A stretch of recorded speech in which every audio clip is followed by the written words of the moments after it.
from the University of Freiburg, Germany.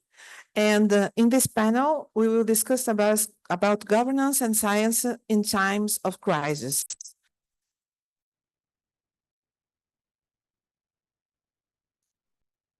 The part one is responsible urban climate governance in times of crisis case studies. We are welcome, Catherine. Thank you, Solange. Hello, everybody. Thanks for having me. Let me somewhat check the time.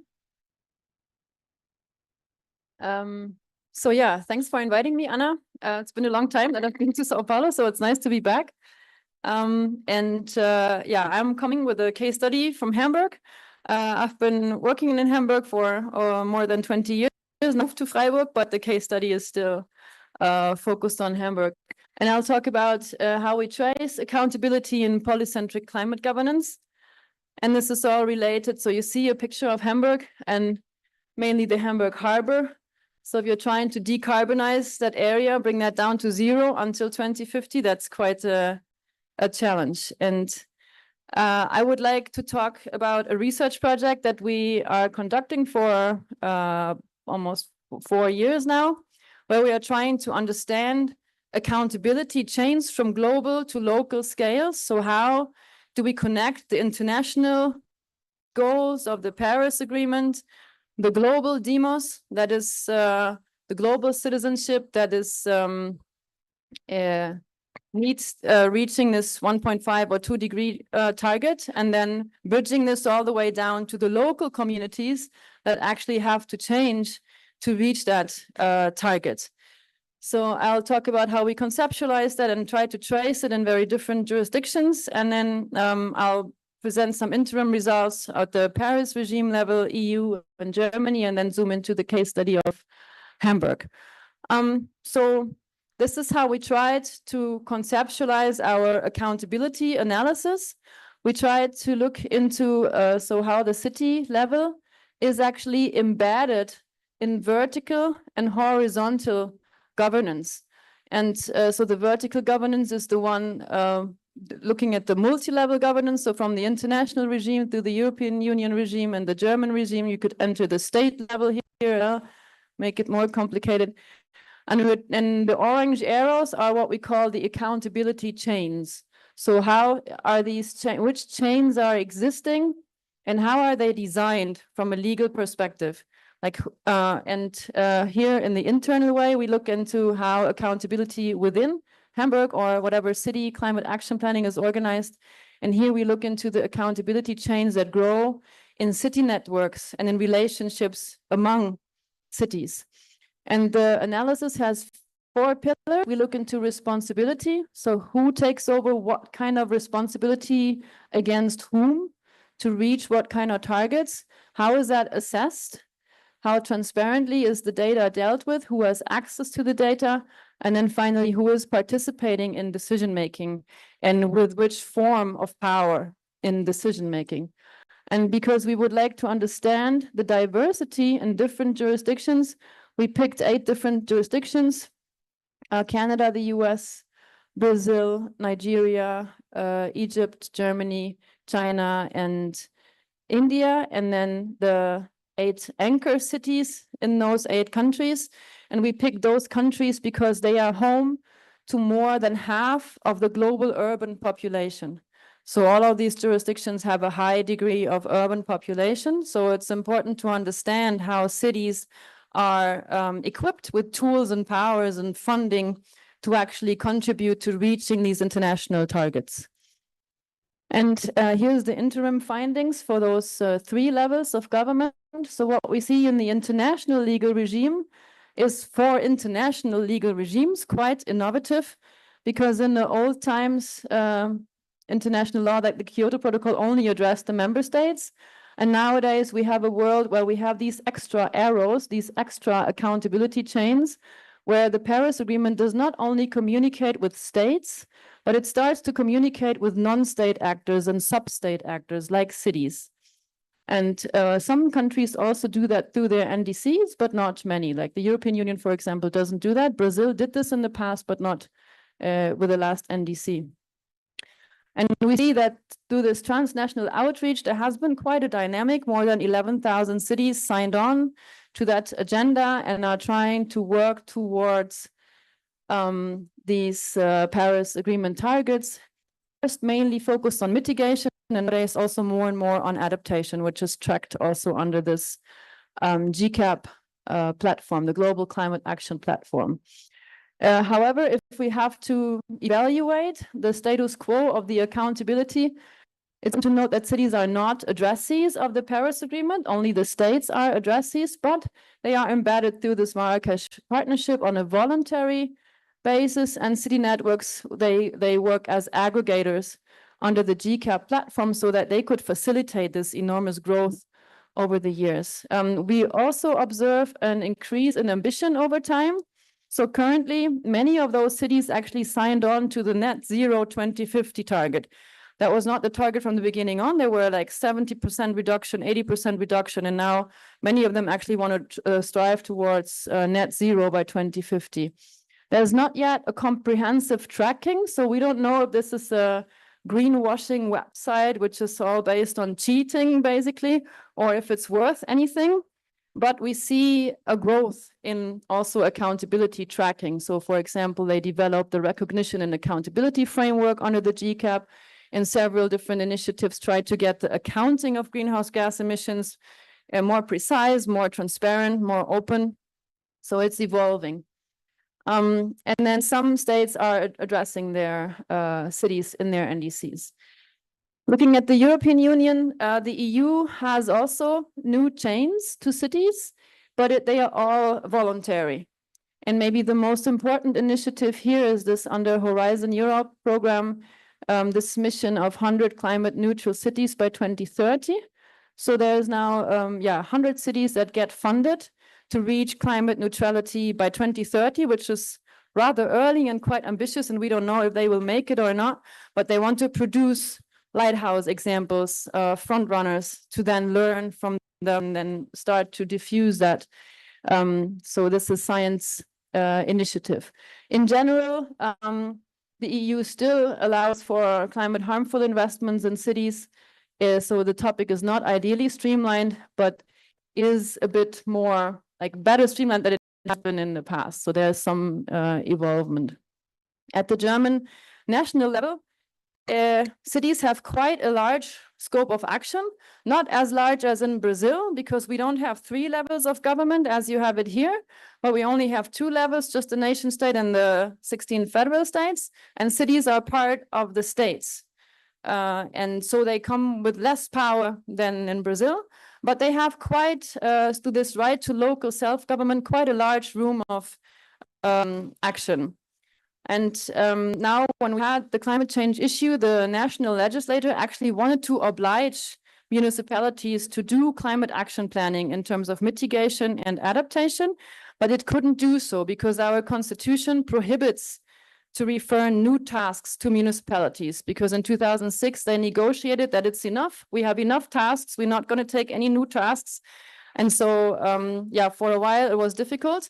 Now the legislator still in 2023 came up with 2 new laws, one on decarbonizing heating systems in Germany and one on adaptation, and actually found a workaround. So now the national law is obliging the 16 federal states to oblige the municipalities to do heating planning and adaptation planning.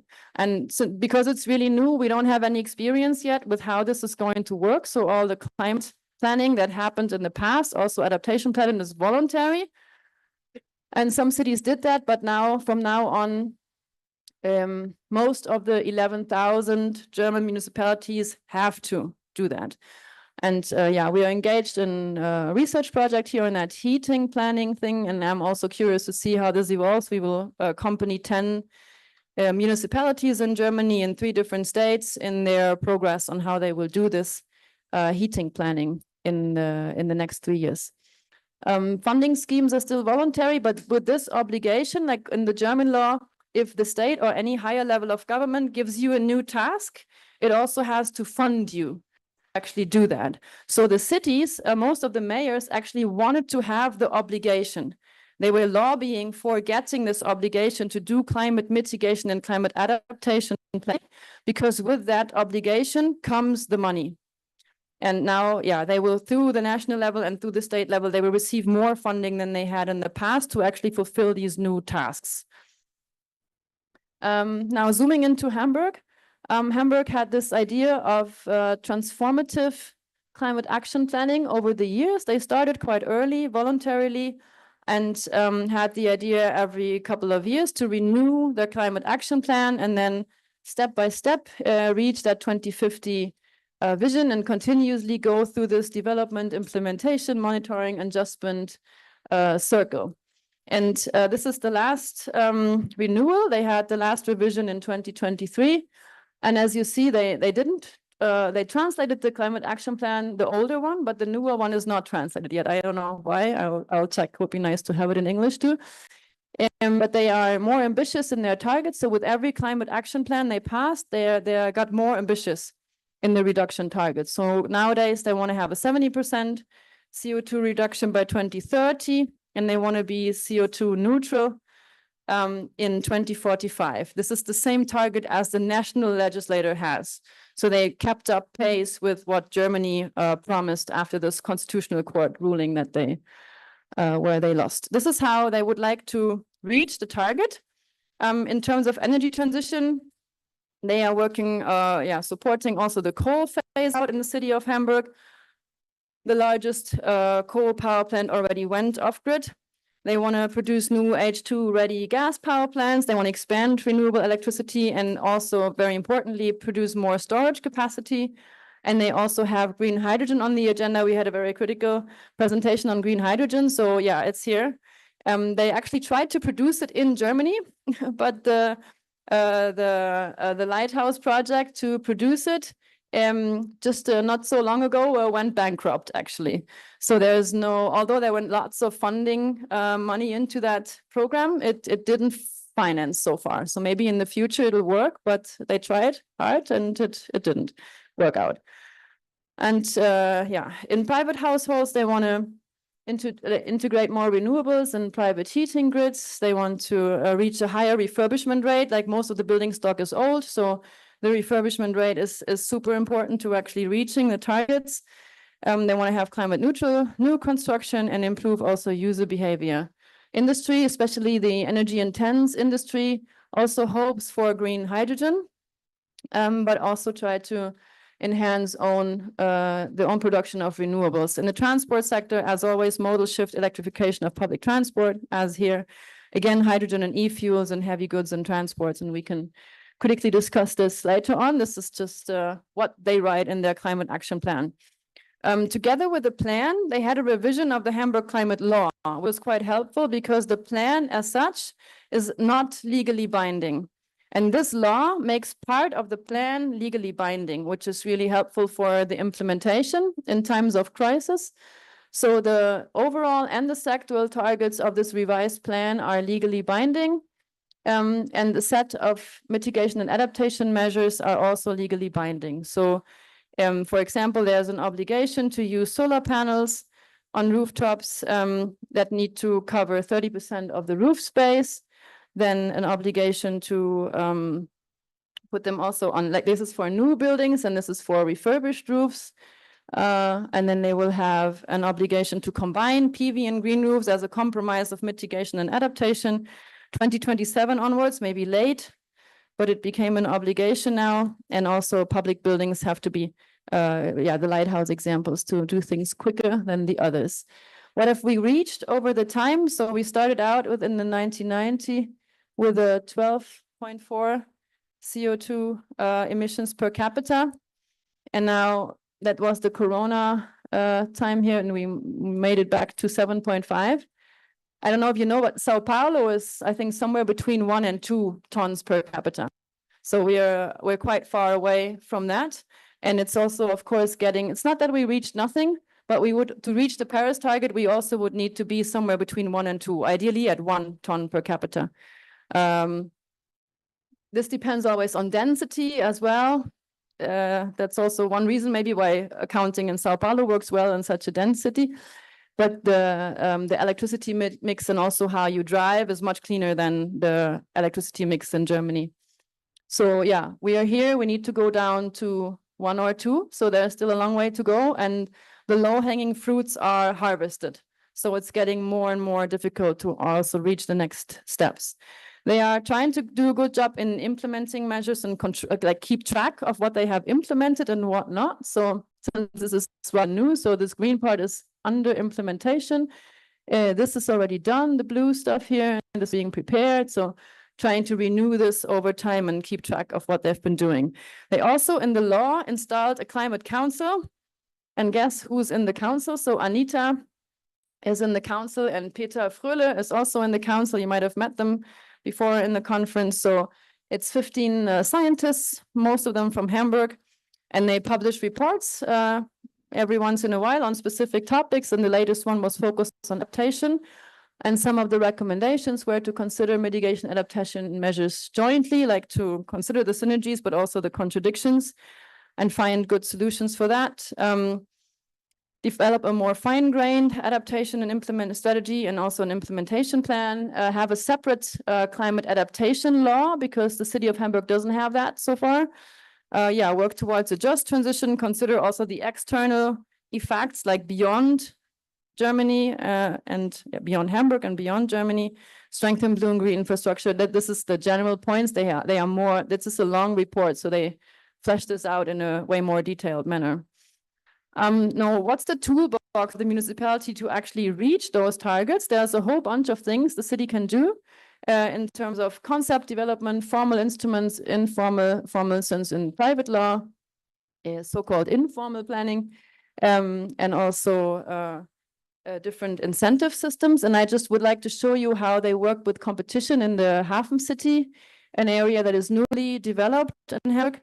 And they came up with a quite modern process of tendering. So they required that everyone who wants to submit a bid for any new building in the Hafen City has to fulfill a certain level of minimum requirements. And they tried to keep that minimum requirements quite high. So everyone has to provide 40% of subsidized housing in that living floor area. Then they all had to fulfill the platinum standard, so the highest standard of the Hafen City Eco label. That's a bit like LEED. They had to participate in smart mobility model neighborhoods, so try to avoid cars in the first place. If cars, then shared electric cars. They had to use open ground floor design. Buildings had to be barrier-free. An obligation to connect to the mostly renewably run district heating. They had to participate in quarter management. And the new thing for Germany was that 70% of the evaluation criteria were given for the concept and just 30% on price. And in the past, it had to be 100% price. So you could not consider the quality of the concept, and they flipped this. And with this, they could consider really good offers. And then voluntarily, you can have the chance to score some extra percentages if you go even beyond the standard. And if you have low gray energy and cradle-to-cradle approaches, like look into the footprints of your projects. So if I'd have to summarize the implementation challenges, climate action plans as such are rather weak instruments because they are strategic and don't have any teeth as such as an instrument. So the implementation highly depends on the cooperation between the key sectoral departments of the administration and also the lower levels of government. Like the city of Hamburg has 7 districts. And by now, also every one of those 7 districts has an own climate action plan. And you had to be in constant cooperation with them because every one of these measures has a locality. And if the people in charge of this locality were not on board by making the plan, they are not so much interested in actually implementing anything of that. Yeah, opportunities of these climate action plans are that they are rather detailed. The measures are quite detailed, and each measure is matched by a certain budget. also. So they took a part of the household to mirror the measures. As I said, the districts also came up with their climate action plans. There was a bit of a transformative wave where some districts start and the others said, okay, now we actually have to do one too, because otherwise our standing is not good in the city. Then they could finance through the national funding programs, they could finance climate managers at the city level and in each district. So there's always a person responsible for this coordination and mainstreaming work. They did a lot of participatory planning, trying to get like cross-sectoral administration, like cross-sectoral participation in administration, and also including city and district scales. And they were trying also to work with citizens and other private key stakeholders, like the big companies, the big industrial players. The harbor, of course, is a big thing in Hamburg and very challenging to decarbonize. And then what was very important also, that whatever wherever the society was far enough to actually turn something into a legal requirement. For example, now oil heating is forbidden. You cannot build a new oil heating in your cellar. It's just taken out of that game. Arguably, it was taken out of the game 20 years too late, but now it's out of the game. So they could advance this, so they had to produce some conditions that are not to negotiate anymore. So which is very important, because then you can focus on others, like on more innovative things to move forwards with the transition. So yeah, if you're interested in what we did in that research project, you find a couple of publications here, and I would like to thank you for your attention. I'm looking forward for questions.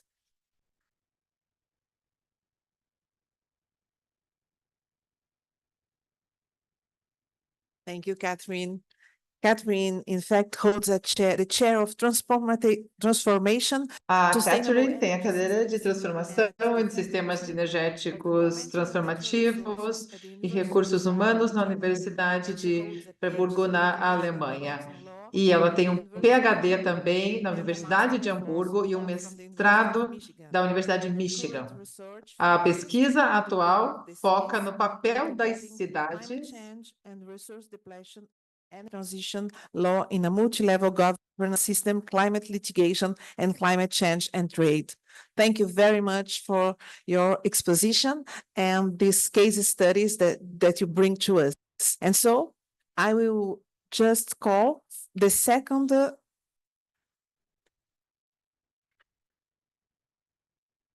lecturer, Ricardo Alcântara, da Universidade do Rio Grande do Norte, Natal. From the Federal University of Rio Grande do Norte, Natal.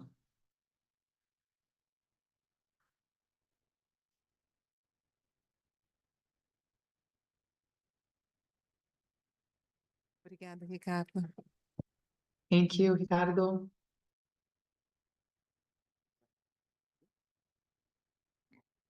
Eu estava invertendo a apresentação. I changed the presentation, but while they are presenting the slides, let me do the opposite with our Brazilian panelist. Ricardo is a professor of climate law, environmental law, vinculated to the Department of Public Law from the University of Rio Grande do Norte since 1994, a master and doctor in bioethics. Bem-vindo, Ricardo. We are welcome and also prosecutor, but we are very welcome, Ricardo. Muito obrigado. Thank you. Prazer enorme estar aqui. It's a big honor to be here. E com todo respeito a And with all due respect to Catherine and Professor Paulo, today it's the legal part, so it is necessarily the most boring during the week. So when the proposal of the panel to talk about climatic governance, I immediately decided to talk about climate justice and the dimensions of it. And I brought two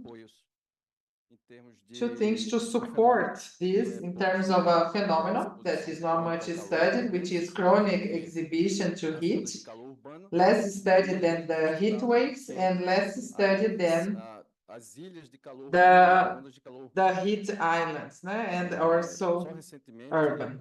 So just recently, alguns cientistas começaram a trabalhar some sobre scientists started working on que é uma this coisa que chronic atinge muito a exhibition, região which is onde eu something moro. that the people in the place I live Caso in não chega a ser get more caso, mas affected uma by. It's proposição not a case, but it is a proposal that foi was apresentada há poucos dias ao INCT, presented a few nós days vamos ago falar, on INCT, Climapolis. I believe it was approved, right, Professor nós vamos Sutiti? trabalhar sobre isso. And we are going to work a little bit more on that, trying to experimentar, experiment, learn more about it, consider these inequalities, these thermal inequalities in schools. Como eu disse, So, like I a said, ideia principal the main idea incorporar is as how to dimensões de incorporate justiça the dimensions of na justice governança climática urbana. into climate, the urban climate governance, Pressuposto que especially alguns grupos if we indivíduos consider some suportam groups proporcional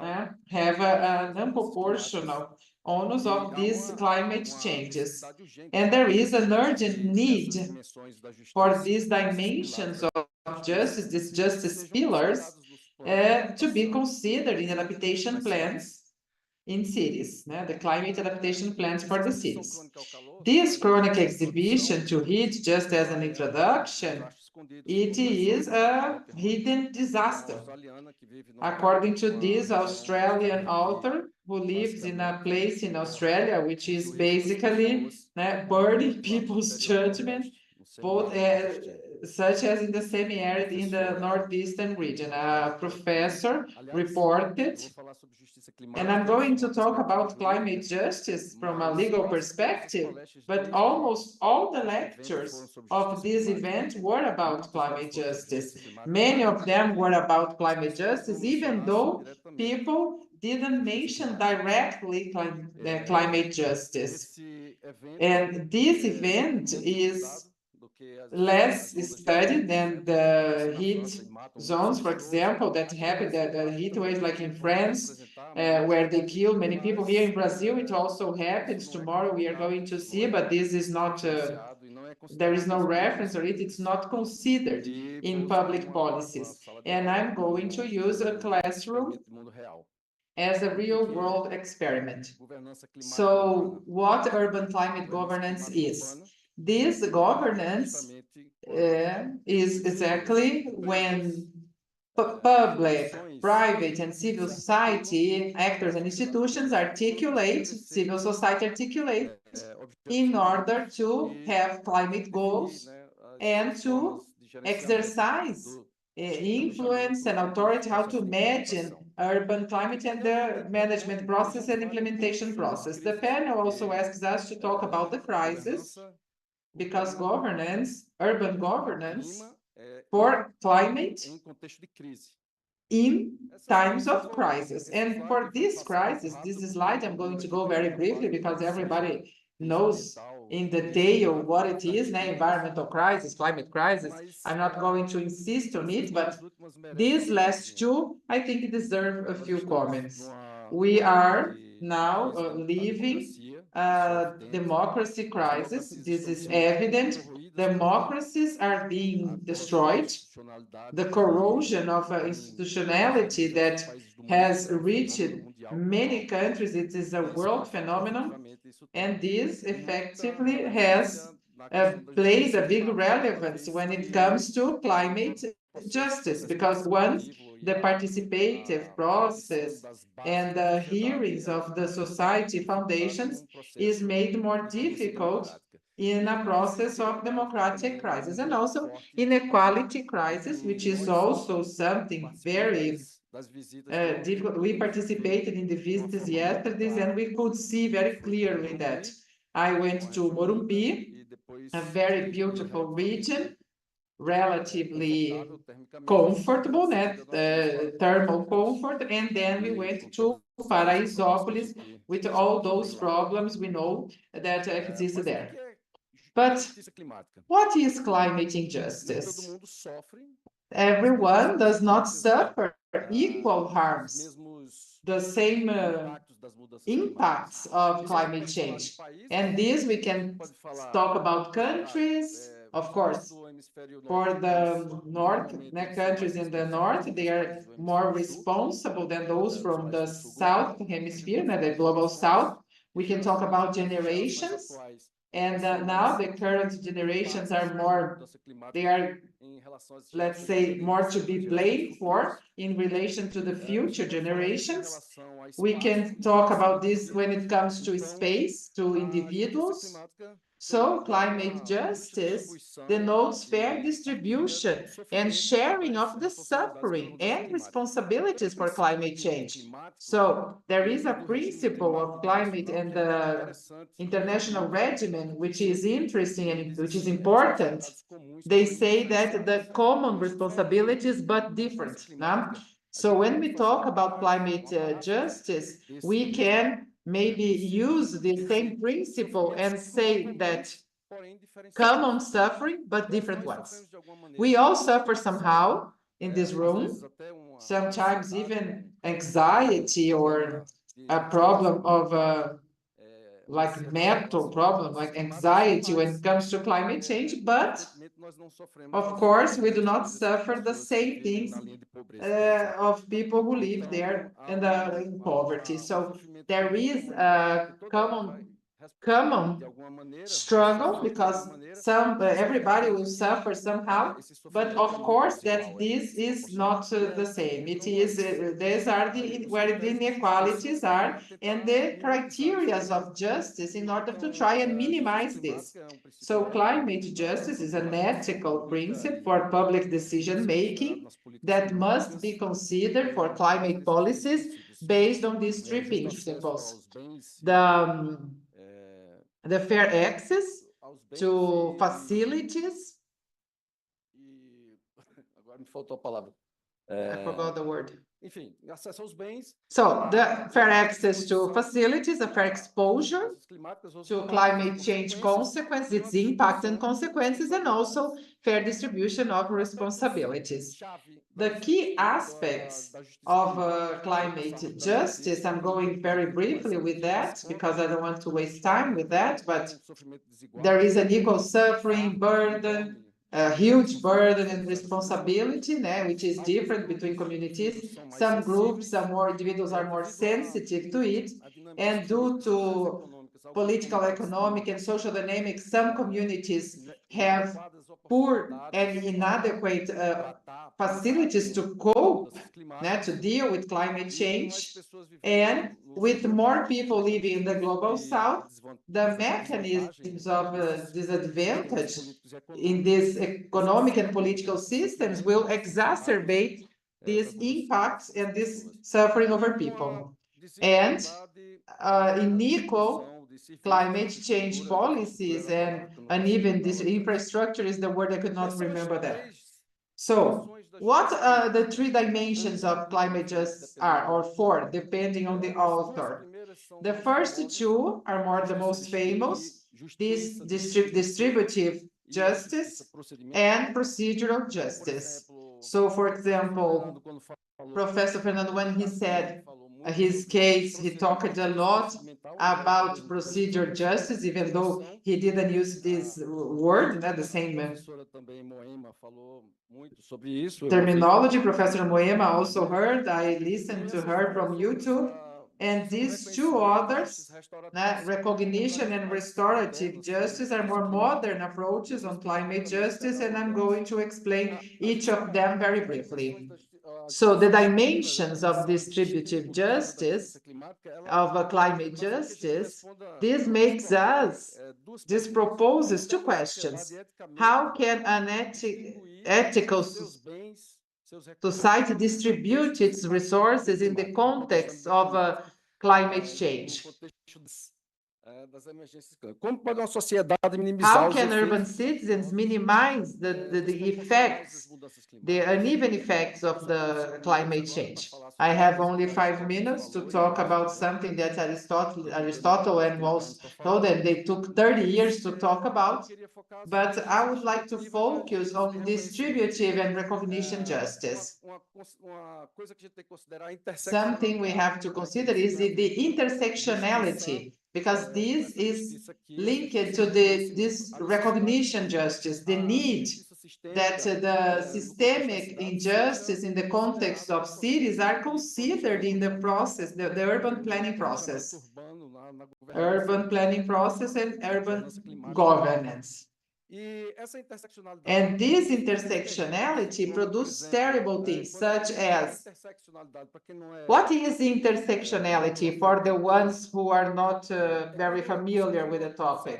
This is when you have a series of vulnerabilities that related to gender, ethnicity, race, sexuality, the economic issues, low income, migration status, these economical disparities, and it can also cross with some, it can be entwined with this space, when it comes to space, space segregation, that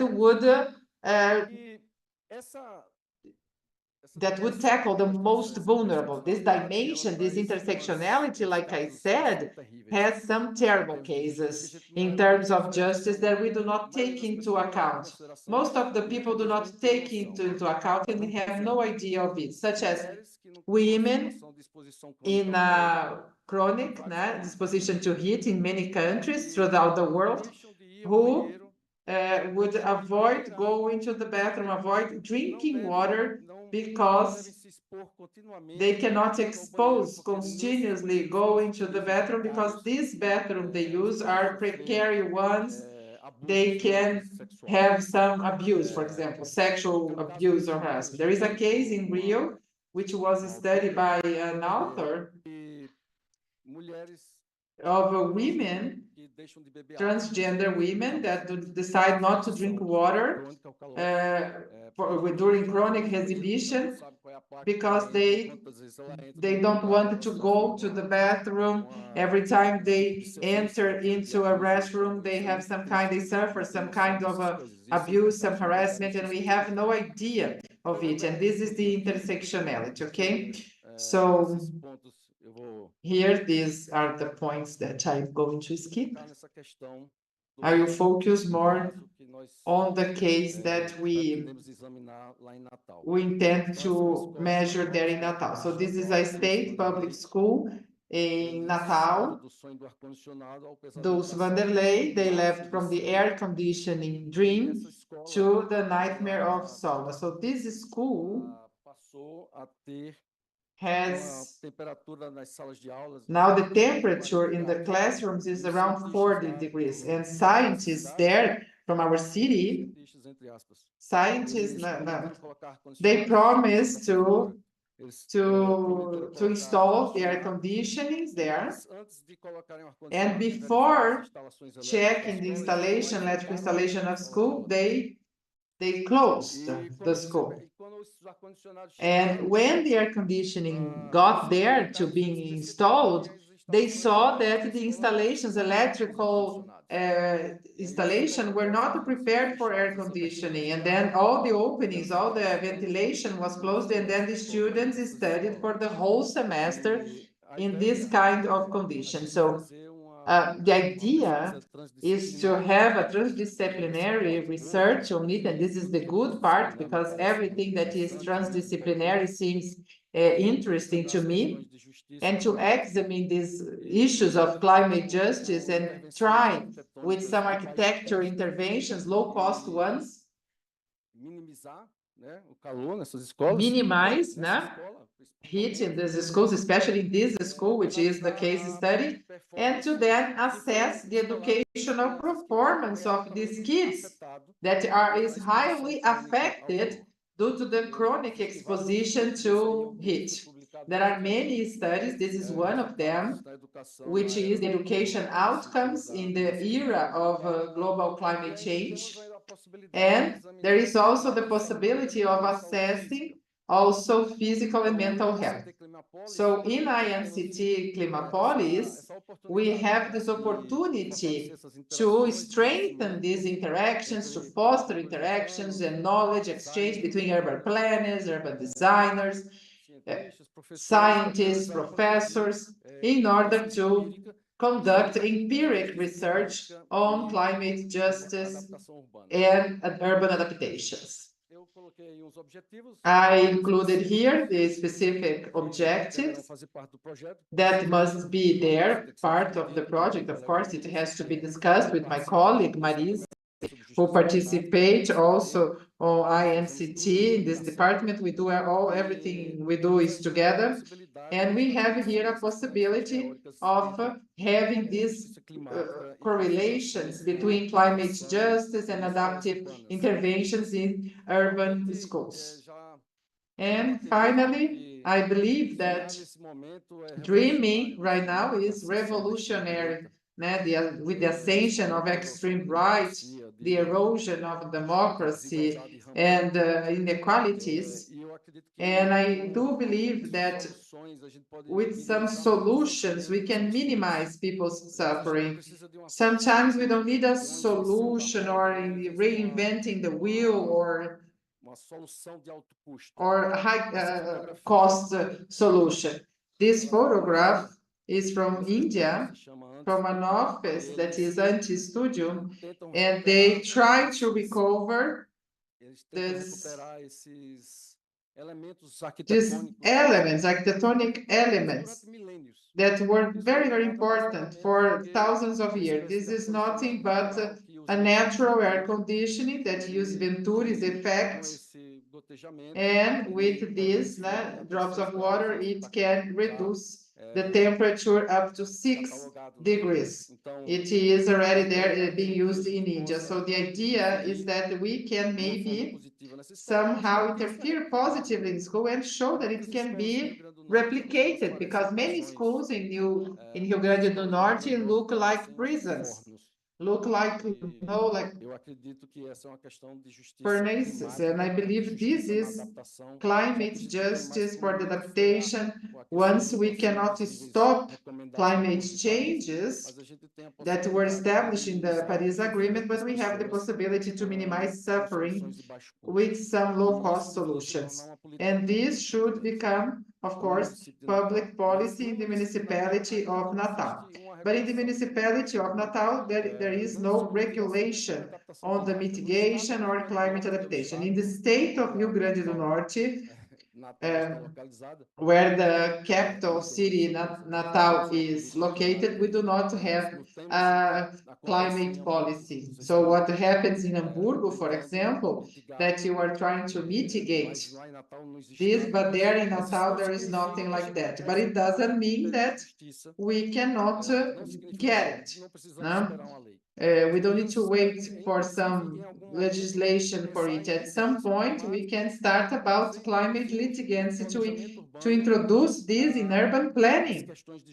All these justice issues, or the lack of planning, the lack of the implementation of those measures. So all this is here. Me, Marisa, and the other members, we are all very engaged to do this. Thanks to Professor Judith.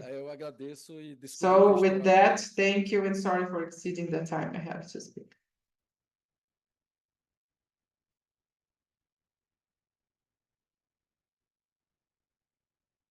Eu próprio estava morrendo de sede aqui.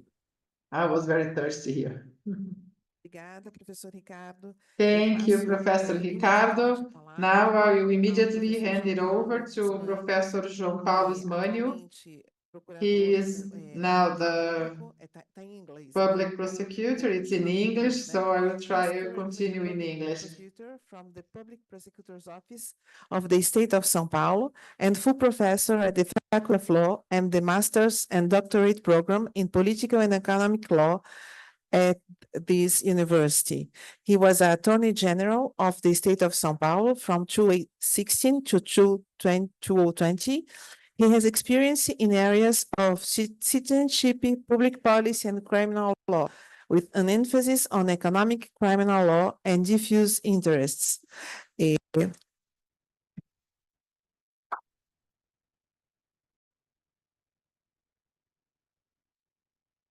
Veja, Paulo.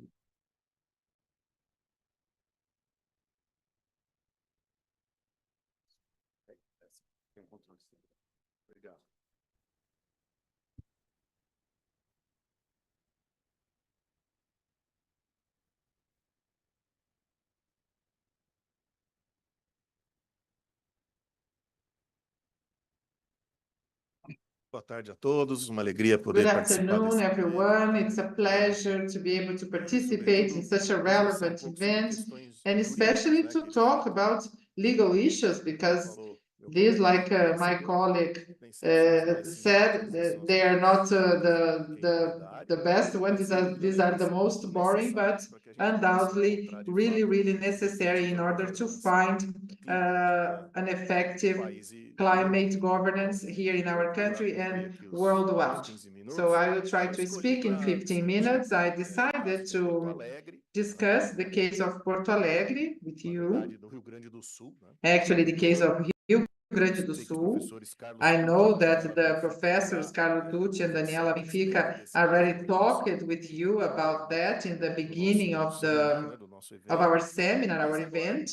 But now I would like to work more the idea with this aspect of climate governance, and especially to bring the action of the public minister in face of the problems that took place there in Rio Grande do Sul, and then triggered a series of a national understanding of the public ministry when it comes to how the prosecutors in the whole country must act in face of these events of climate crisis.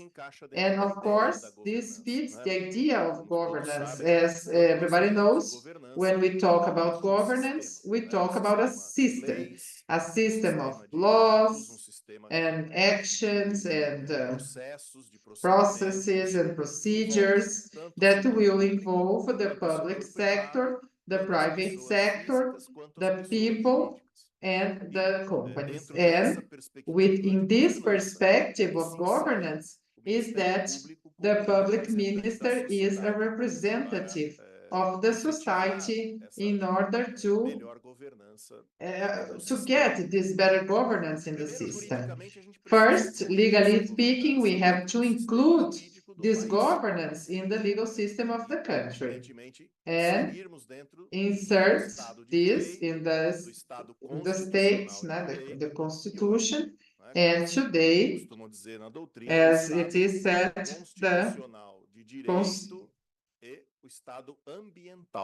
and also the environmental state. So this is an expression, a German expression, the Umweltrechtsstaat. Sorry for my German, but this is the idea that Alemanha ganha o foro do conhecimento de todos. Então, a ideia, né, do Estado de Direito, of this sem dúvida nenhuma, undoubtedly is to have the idea of the constitution principles of environmental protection. So we have to insert this idea of protection in our principles of the federal constitution, the case that I am discussing today, but the one way or the other, it is included in the legal system of every country in order to protect the environment. So our constitution is really comprehensive. It brings, it's very clear when it comes to environmental protection. There is a whole specific articles about this system to protect the environment. It starts on the 225, the article that ensures the environment as fundamental right common to all the citizens, and then it is it breaks down into information which is more specific with its principles in order to protect the environment. And among these principles, we can mention the sustainable development. In our country, it is a principle in the Constitution. We can talk about environmental solidarity that makes everybody work together for the protection of the environment. And in this idea of solidarity, there is also intergeneration that would make them keep the environment conditions for the future generations, prevention, precaution, that demand for the behavior of all this public and private protection system. It is something in order to protect the environment. So when it comes to laws and the Constitution, of course, we wouldn't be here discussing this, but it is insufficient. Né? When it comes to this cannot stop effectively what they intend to. Of course, that for us to live this and reach the reality, we need a whole governance system. So all the members, everyone can act the same, and then it implies in tests, né? Economical, social, politics, and this is why we need to find these best ways and discuss these governance issues once, even though the legal system is good, in the case of Brazil it is, we do not find this reflective effectively in our daily lives, which is also not only, it doesn't happen only in Brazil, it happens worldwide. So with this idea, based on this idea that it's necessary to live this legal environment and think about the reality, we have to talk about the ecological dimension of citizenship. Every citizen in every country, the citizens worldwide, they have their rights ensured by, but in order for these rights to be, they needed the reality that to understand that every citizen has an ecological dimension, an environmental dimension that will ensure their existence and dignity of their existence, the conditions so their existence must take place. And in this perspective, we can then start discussing these environmental issues of environmental crisis, especially in the urban environment. Brazil has additional problems, additional difficulties when we deal with environmental crisis, and this is due to irregular occupation of our land, our public spaces. Brazil has, as a historical process, the housing as a deficit. People live in improper places. We have a historical process of irregular occupation of our urban land. And when those climate crises take place, like my colleague said, when it comes to environmental justice, climate justice, they show to be even more serious because this fraction of the population who live in slums or that occupied places of environmental protection or places where housing shouldn't be there, but it was. So this population suffers more than the population who do not live in these bad conditions. So this is one of the problems we have to face. And this makes that the impact of the environmental crisis shows more significant, as we saw in Rio Grande do Sul. It showed with a lot of clarity, because for those who live close to the river and in poorer areas of the city, they lost everything. And obviously, other regions of the city that are better constituted, they had less impact, despite the fact that the impact is for everyone.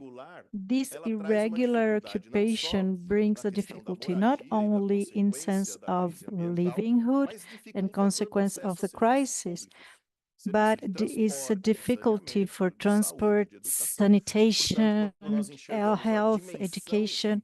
So when we get to the dimension of citizenship, we understand the deficit Brazil has because of the occupation, the irregular occupation of the space. So we need As my colleague was mentioning, and professor that talked earlier, measures for climate. And within this idea, the control agencies need to develop agendas for the preservation to happen and for us to have a strategy of prevention to environmental damages. And this is what is the letter to Porto Alegre that generated this agenda for the Public Ministry of Brazil Prevention, mostly working,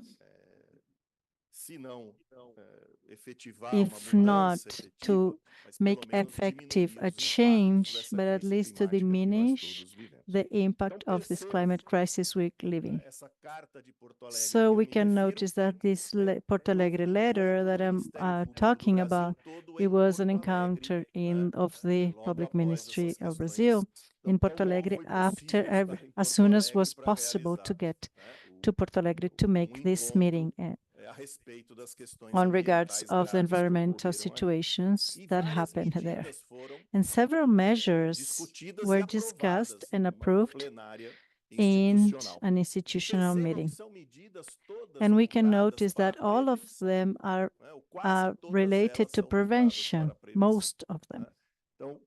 So it is about democratization of information for people to know what's going on, for people to get training, simulations, how to defend themselves in these moments of climate crisis, also the monitoring systems and alert on disasters and the environmental damages that we have.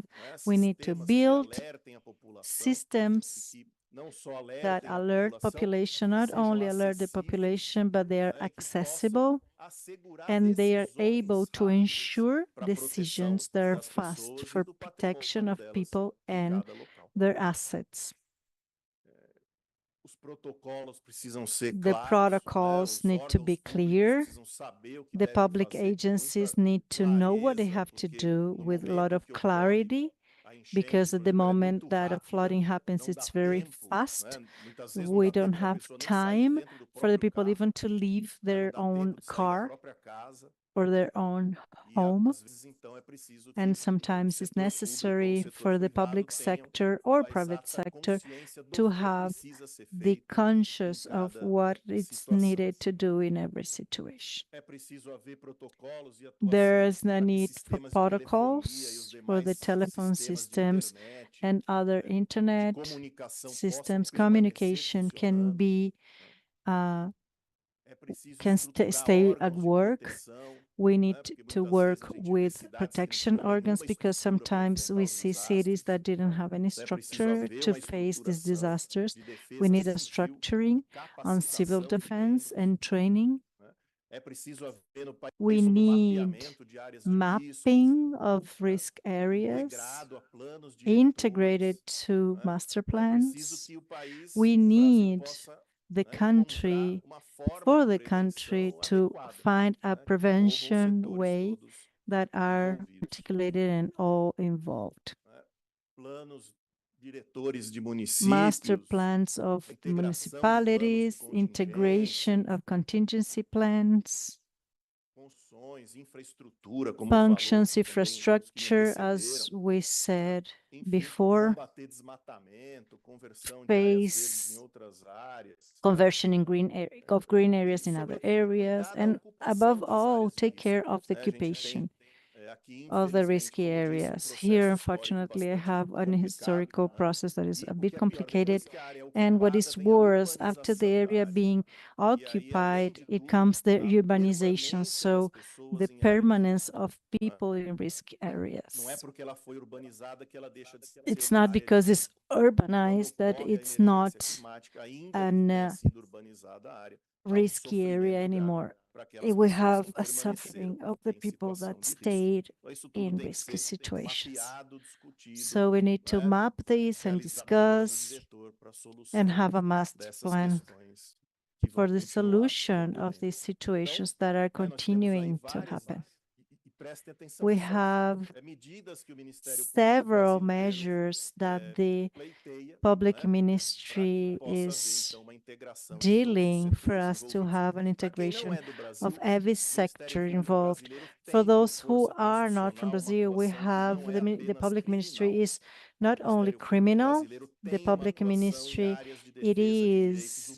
has some work on area of social defense, mostly when we have this collective perspective and we have protection instruments that are specific for civil work to make this protection effective.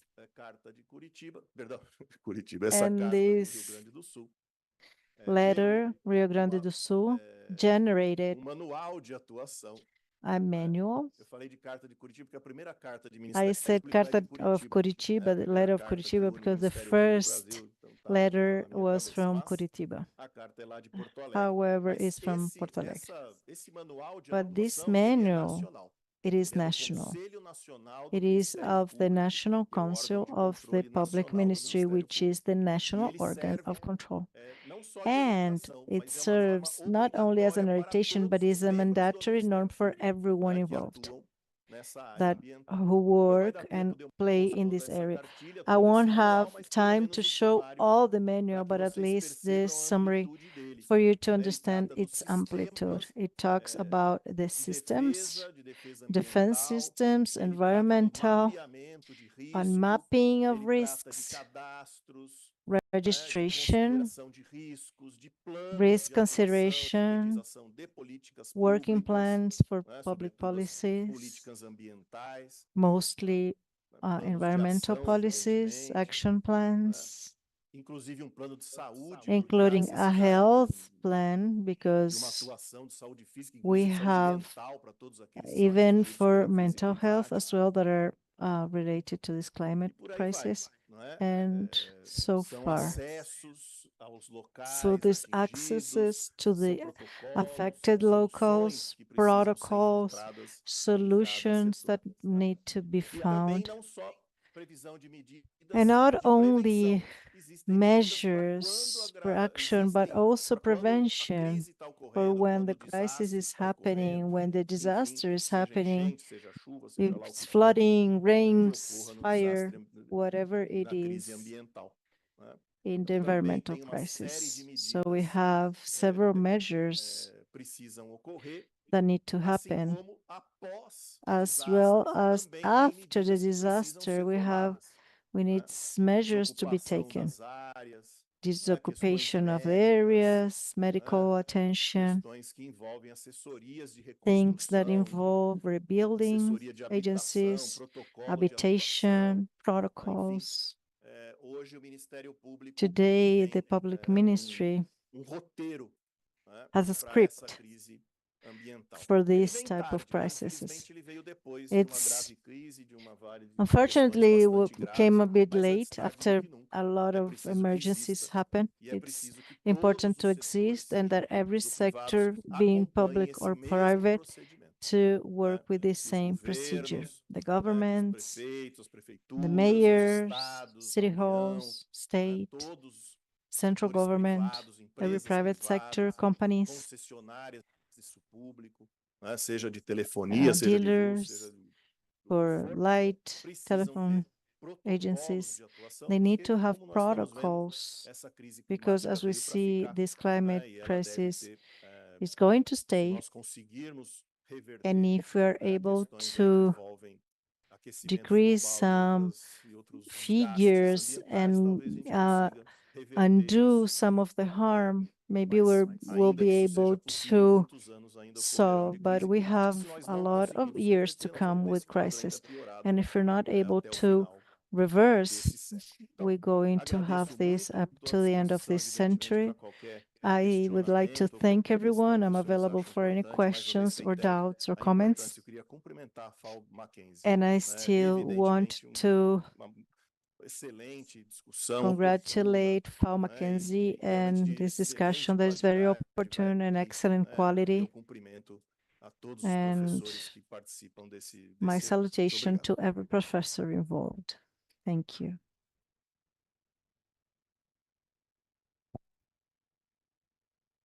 Eu vou solicitar aqui todos os palestrantes, I would like to call everyone here, Catherine, Ismael, Ricardo, and Professor Zoraide of the University from Rio Grande do Norte for our debate.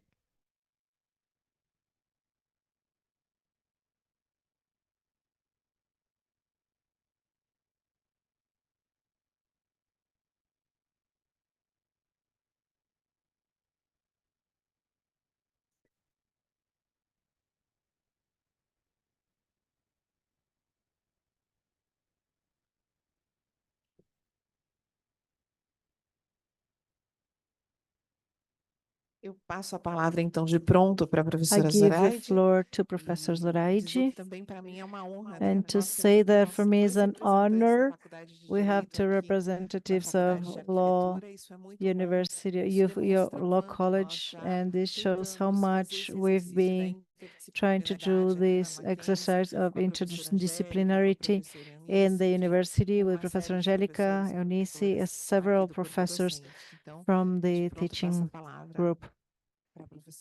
So give the floor to Professor Zoraide.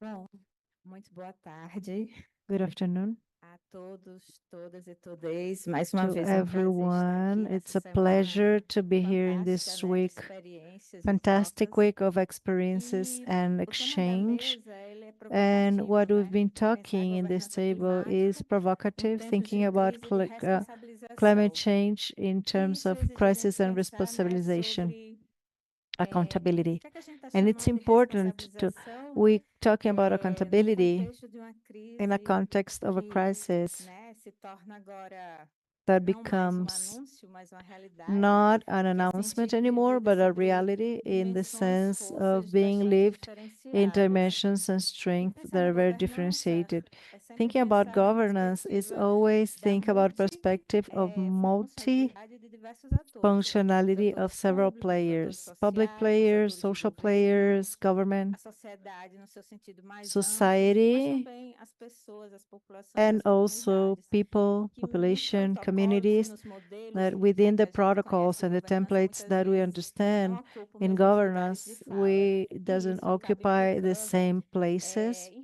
and repercussões, implies in né, e no alcance repercussions que a própria governança and pode the ter reach of the como governance that instrumento, might né, have as an horizontal, instrument, em horizontal que instrument, esses diferentes where sujeitos e these atores different podem estar subject and construindo essa players mudança can de constitute this responsabilização change and diante dessa responsabilization crise. in face of the crisis.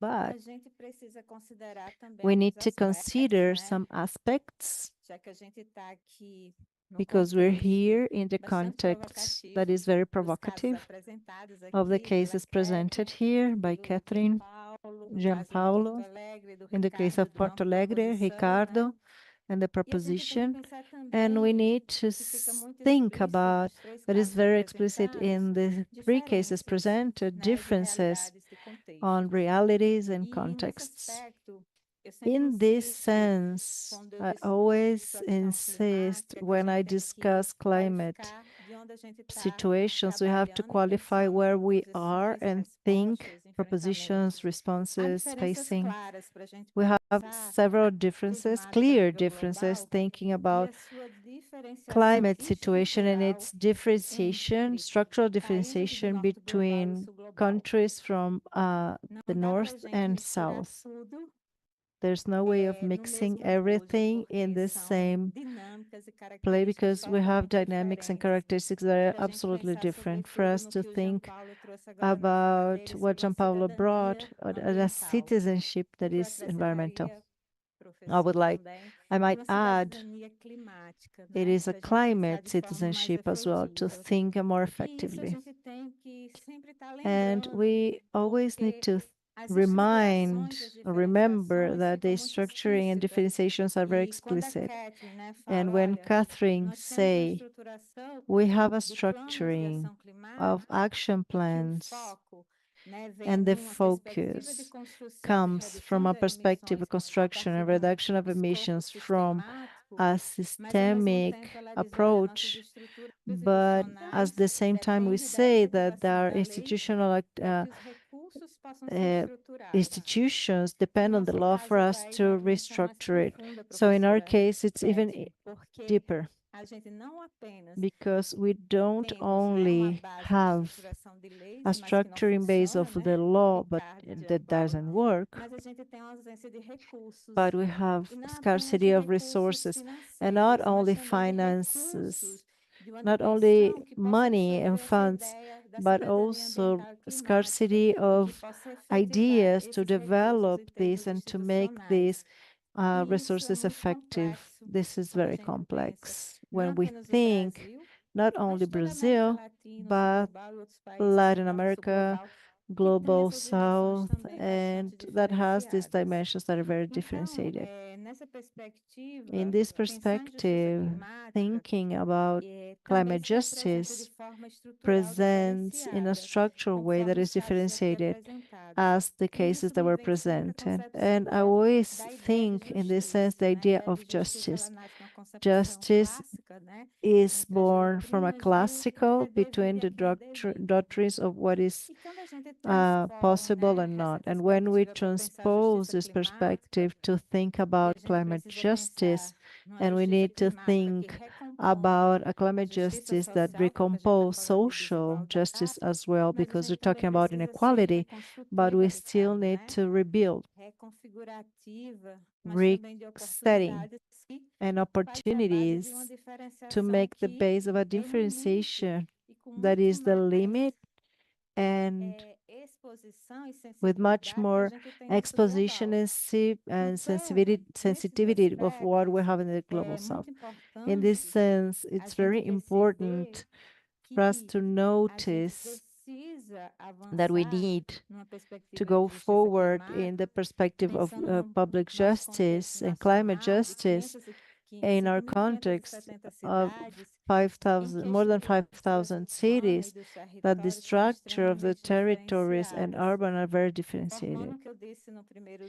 And as I said in the first day, what I define in 3D cities, differentiated in its structure, space structures and dynamics, unequal in the social sense, and in regards of the development, urban, economical, human capital, and finances that are going to have impact on this development, because a state like Rio Grande do Sul, that is the fourth economy of the country, is impacted. Every public accounts of Rio Grande do Sul were reset in regards of the disaster. Can you imagine if we got all these capitals and if all of them are affected by the same dimensions that were to happen in Porto Alegre, this country collapses.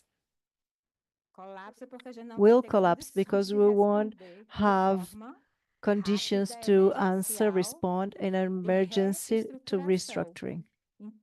So it is important for us to understand that this justice conception, talking about the absences as well, the absence of urban structuring, territory that is inadequate, deficit, or inexistent, because people does not get to these areas, irregular areas, because they want. It's not because they want, or next to the rivers, they're pressed, they're taken by society. And in this context of asymmetry, and in a context where we need, in the case of Brazil, to think a structuring of energetic transition based mostly in the adaptation for us to work on the vulnerabilities, multiple vulnerabilities, because if not, they're going to overlap. They're not going to cross, they're going to overlap and press for these injustices to be more broadened. And this makes us think on how can we, in the context, both global, north and south, work these vulnerabilities where these dimensions are going to be differentiated and we end up having repercussions on the patterns. In this sense, I would like to add for Professor Catherine and Ricardo and Jean Paulo some questions. Is it possible have the accountability and responsibility climate, thinking about the plans as structuring management? In the case of Brazil, only 12 cities has that. How can we broaden to increase the vulnerabilities and broaden the climate justice and citizenship, considering our structural differences? And professors that are more related to law and the law system, including constitutional, how can we make effective the environmental citizenship with the scenario we have in Brazil in 3D cities, and that is just a minority that can navigate in times of exposition and disasters? It is a provocation, and then we open for the debate on the audience. Thank you. I give the floor to Professor Catherine. Ricardo, if you want to say something.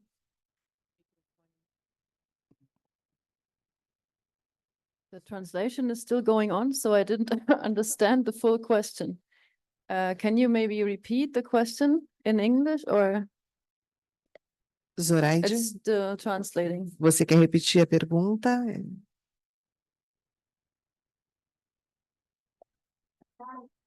How can we deal with? Como é que a gente pode pensar? Pode falar em português que eu tento traduzir para ela como é que a gente pode pensar, porque aí fica a pergunta. So, yeah.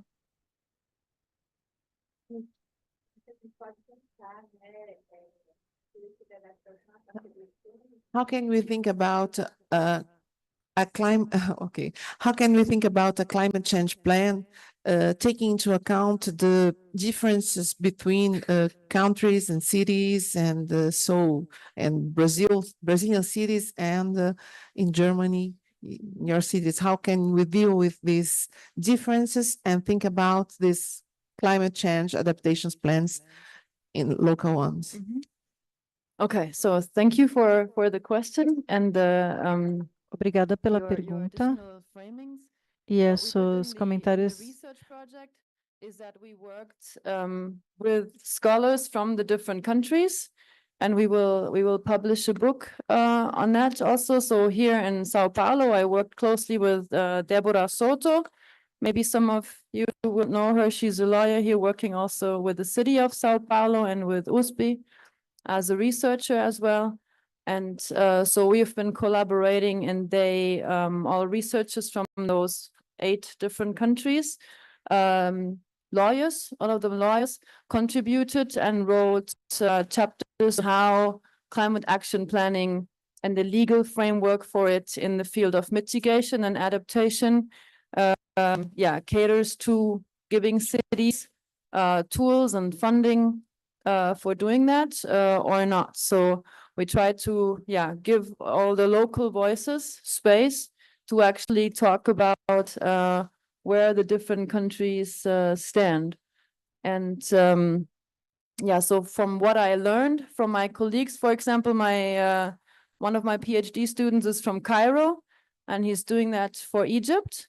And in Egypt, we then built a different form of accountability analysis framework, because Egypt is a very authoritarian run country right now. So he is writing about how accountability and authoritarian regimes go together. Has analyzed more than 200 climate actions in Cairo that were brought from the bottom up or from a top-down system, and sent them through this critical accountability authoritarianism lens to better understand where climate action stands in Cairo currently. So it tried to do justice to the local circumstances and just understand diversity. And from what I have learned from my colleagues so far in Brazil, so I don't know, but from what I have learned and what I have seen, is you are totally right. So the discrepancies, the injustices, we also have injustices in Germany, also discrepancies between rich and poor and intersectionalities, and we work with the same climate justice framework as you presented. And you can do that in German energy transition cases, having wind farms in the Black Forest, and communities are opposing it, and it's not getting built, and the municipalities are usually planning it. But the disparities are not, by far, not as large as they are here. So it's a completely different story. So there's, we can talk about it and exchange, but it's nothing really to compare, or learning also has to happen in somehow different dimensions. Not that you could, whatever, like take Hamburg's climate action planning and do it here. So this is not the idea.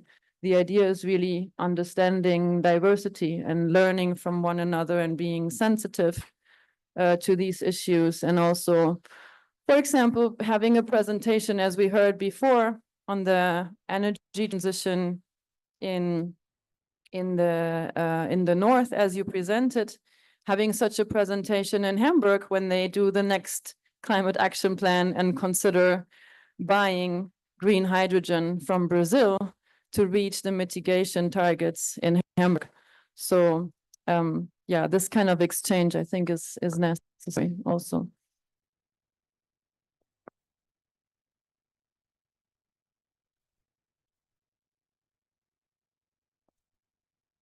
Obrigado, Zoraide, pela Thank pergunta. you, Zoraide, for the question. Se eu entendi a If pergunta, I understood the question que você correctly, propôs, the topics that sobre you como, proposed on how to incrementar esses planos, increment, how to nas cidades, these plans into the city, how to make it work in the cities, como ponto de partida, I will a consider as the apresentação kickoff, de the manhã, end of em que today's morning os presentation, participantes when the two das participants comunidades from the estavam communities no painel do were Moema.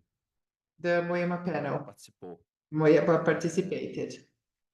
Eles falavam no final sobre They were talking about how a juventude, como to engage the young people, people to be worried about what is happening now, and they get aware of what is going on. And we talked about engagement, language, using the internet, all these things that we think would be the right way to do it, but we have no access, because there is no media, there is no press, there is nothing. So I think that we have to see that all the discourses, everything we are saying here is invisible. It is something that is completely invisible. Does not, people do not think about it. It is something that is not considered in the political agenda. It's not treated in the elections. It's not mentioned in their proposals. It is simply an invisible topic. And from this awareness, we try to find out ways to maybe overcome this problem. This is it from my side.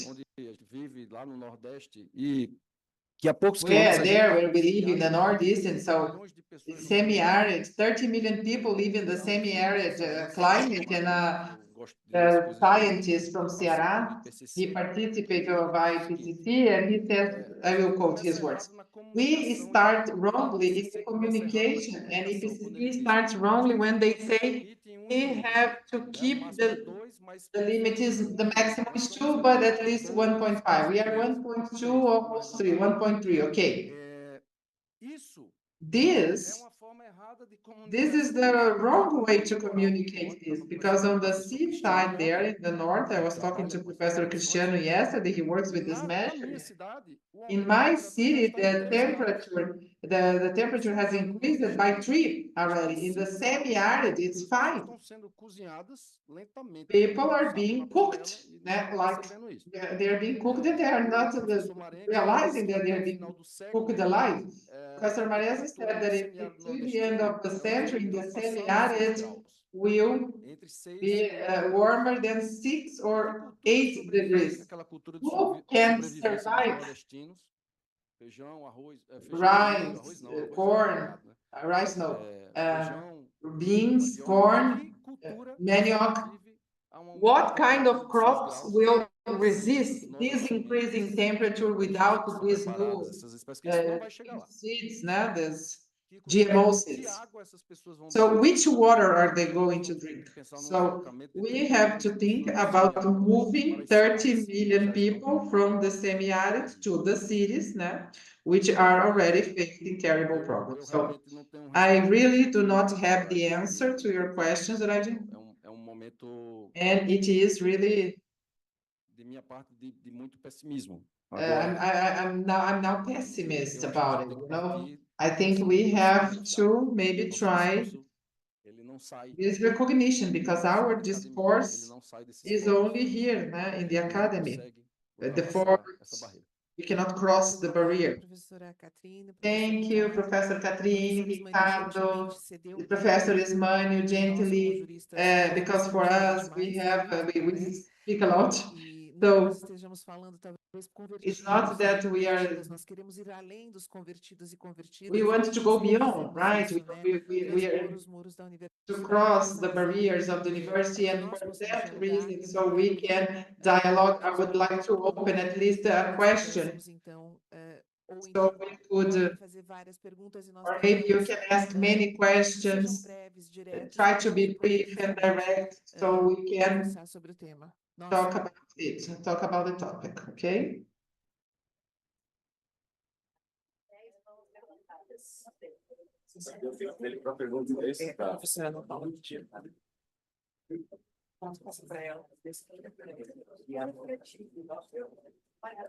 Professora Ana Paula.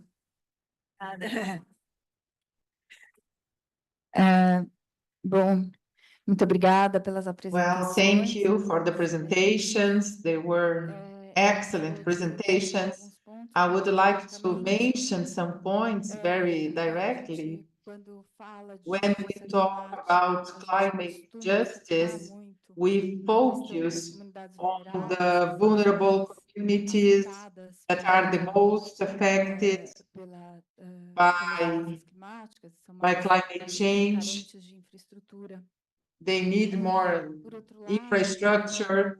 On the other hand, the technological standard, the production in these cities also affect strongly the way that they resist to these climate changes, considering that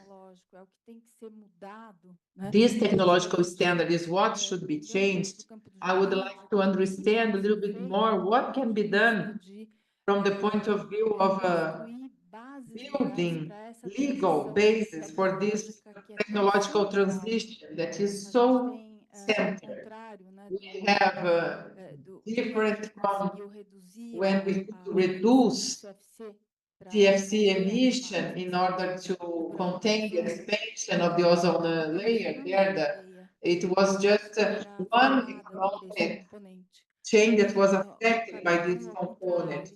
But carbon is the opposite. It is in every productive sector. So I don't know, maybe when it comes to climate justice and we go to the more vulnerable, which will certainly must be addressed, but I think we stop, you know, maybe not thinking about this right of carbon emission or have better tools in order to reduce the emission and production, social and technological, of those disasters. Another point I think it's important, let's make clear that we have seen in the research we have conducted, is that there is a lot of resources, there are many resources being invested in infrastructure and for the damage and the risks caused to the communities, but we do not have the tools to build, you know, economic measures of it. We had a very nice discussion there in the other room because we couldn't count, we couldn't measure the cost for the public sector to rescue a community that was affected by certain disasters in the economic sense, to say how much the state is investing on production and trying to recover. There is no economic factor there that is maybe taking from our. These are the points I would like to share with my colleagues, considering that this is the roundtable that launches the topic in this Climapolis project.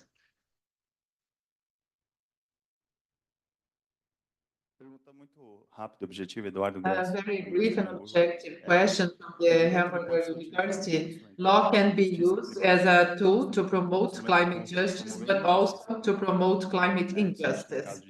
We have some cases by several companies that who are promoting climate injustice, and I am not from this field, my background is not law, but don't you think that in this debate there is a little bit bias?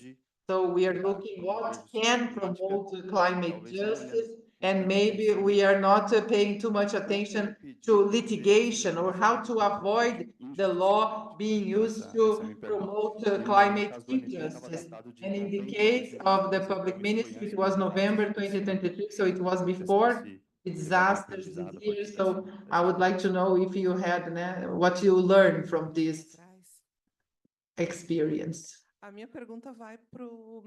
My question is for both the prosecutors, but especially for the prosecutor in São Paulo. I am the one who spoke about Porto Alegre. I'm Daniela. Of course, it's a very direct question from an engineer who worked for 20 years there in the front.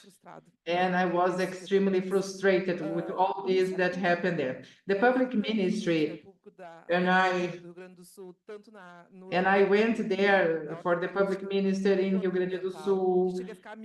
I became friends to many of the prosecutors, probably you know these people, but the public ministry for us didn't mean an ally. They always meant problems. We, public servers, career ones, and I was one of the few who could develop long-term a different view in the public ministry. But if you talk to any colleague of mine, engineers there in the city hall, they will say that the public minister hinders. I don't agree, but that is how they see. They imagine that the public minister disturbs, they hinder more than they help. A third of this for a city of Porto Alegre, they do. There is a master plan which is structured from the 50s or even before. So they have this planning detailed, all the risk areas. How do you intend to effectively implement this follow-up? How are you going to act as an ally? How do you intend to to monitor or help avoid this, the utility that 15 years ago used to have 2,000 employees, now they have less than 800, and then they are accused of not providing good service. So how those fantastic items can really become concrete actions. Thank you very much. Thank you very much to everyone, everything that you made, all the questions you asked, that will lead us to reflections that go beyond this table this day, and we will be able to discuss this during coffee break, because unfortunately we have an interpretation time, and then the organizers asked me not to have questions, but I said yes to the questions. Let's be democratic, and maybe these questions are very fruitful, and we can start our dialogue. Thank you very much. I was the first to raise my hand, and you are going to, this is not democracy. Now, so please, you can ask your question. I am also from Porto Alegre. I am a professor at the Federal University of Rio Grande do Sul. I had a beautiful, wonderful project there. It was an environmental network after this disaster, this last disaster that happened in May. The state government listened to me, federal government. So we are completely discredited. The university is not hurt. And it's beautiful, like my colleague said, an engineer. The letter, the proposal is wonderful, but how is it going to be implemented? All those actions.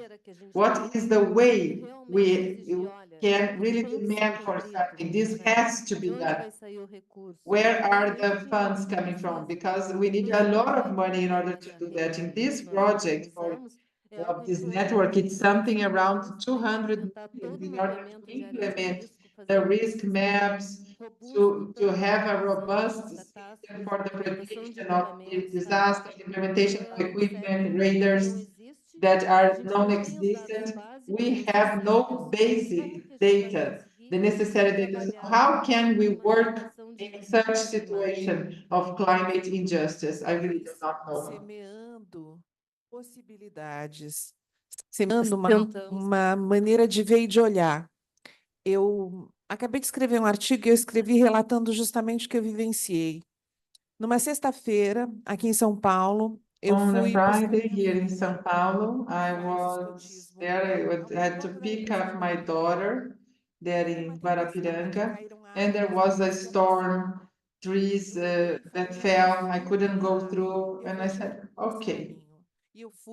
I asked people to help me to remove the tree from the road, and we could free the road. So we know that together we can, and this is what we need to do. This is the exercise we will have to do.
cujo tema é desastres e adaptações. Which topic is disasters and adaptations and organization of Professor Gabriela de Júlio, Professor Pedro Jacob e Eduardo Grisi.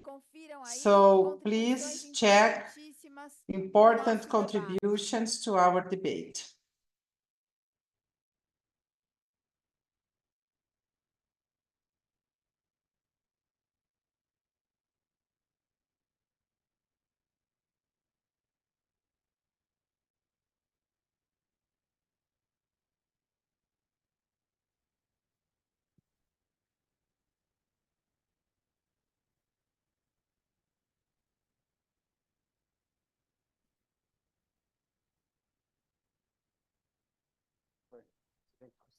Só configurar o seu YouTube.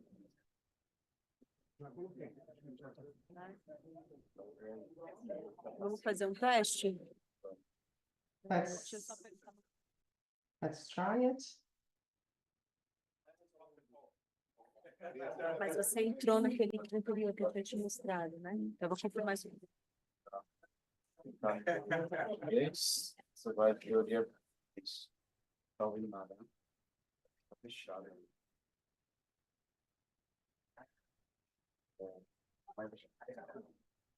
Tá.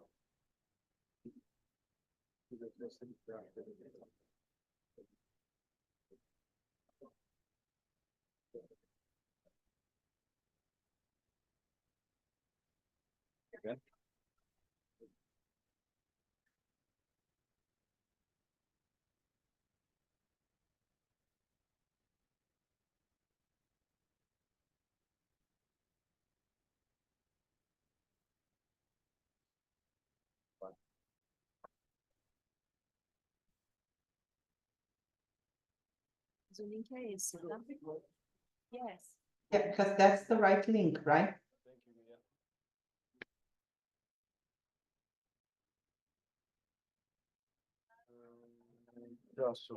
Vamos começar?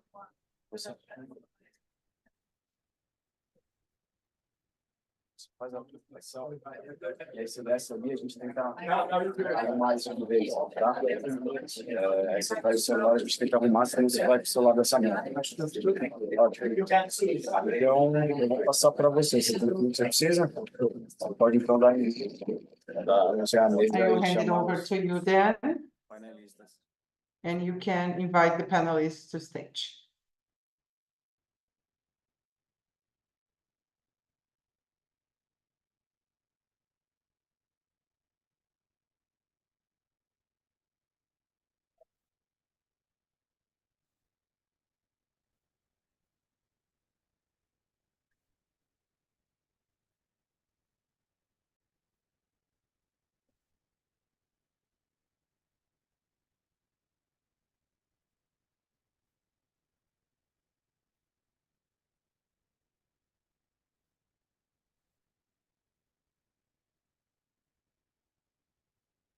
Boa tarde. Good afternoon. Nós vamos dar início a mais uma We are sessão going to start one more session seminário. of our Nós seminar. vamos agora, We na are sessão- going now Nós vamos agora nessa sessão. in this ouvir dois session. palestrantes. We are going to listen to Nós vamos two receber speakers. Martin Kohler, We are going to welcome Mine Callers from Research in the Leupan University, Alemanha. Research and Development University in Germany. He is a strategic consultant in Germany and works in the area of supply, creative laboratories, computer science, and urban spaces, communicator, facilitator of cooperations, and transdisciplinary combination, Martin Kohler. And also Nelson Brissac, who is graduated in sociology by the Sociology and Politics School of PESP with a master and doctorate in philosophy by the Pontifical Catholic University of São Paulo and Sorbonne, respectively, and now an assistant professor at PUC in São Paulo with the experience in the area of architecture and urbanism focused on images and cities. So I would like to invite Martin to the stage e fazer sua please, apresentação, por favor. for his presentation.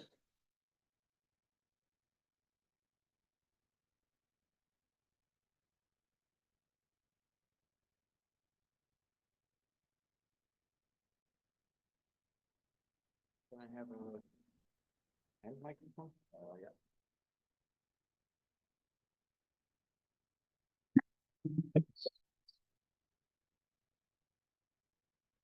All right.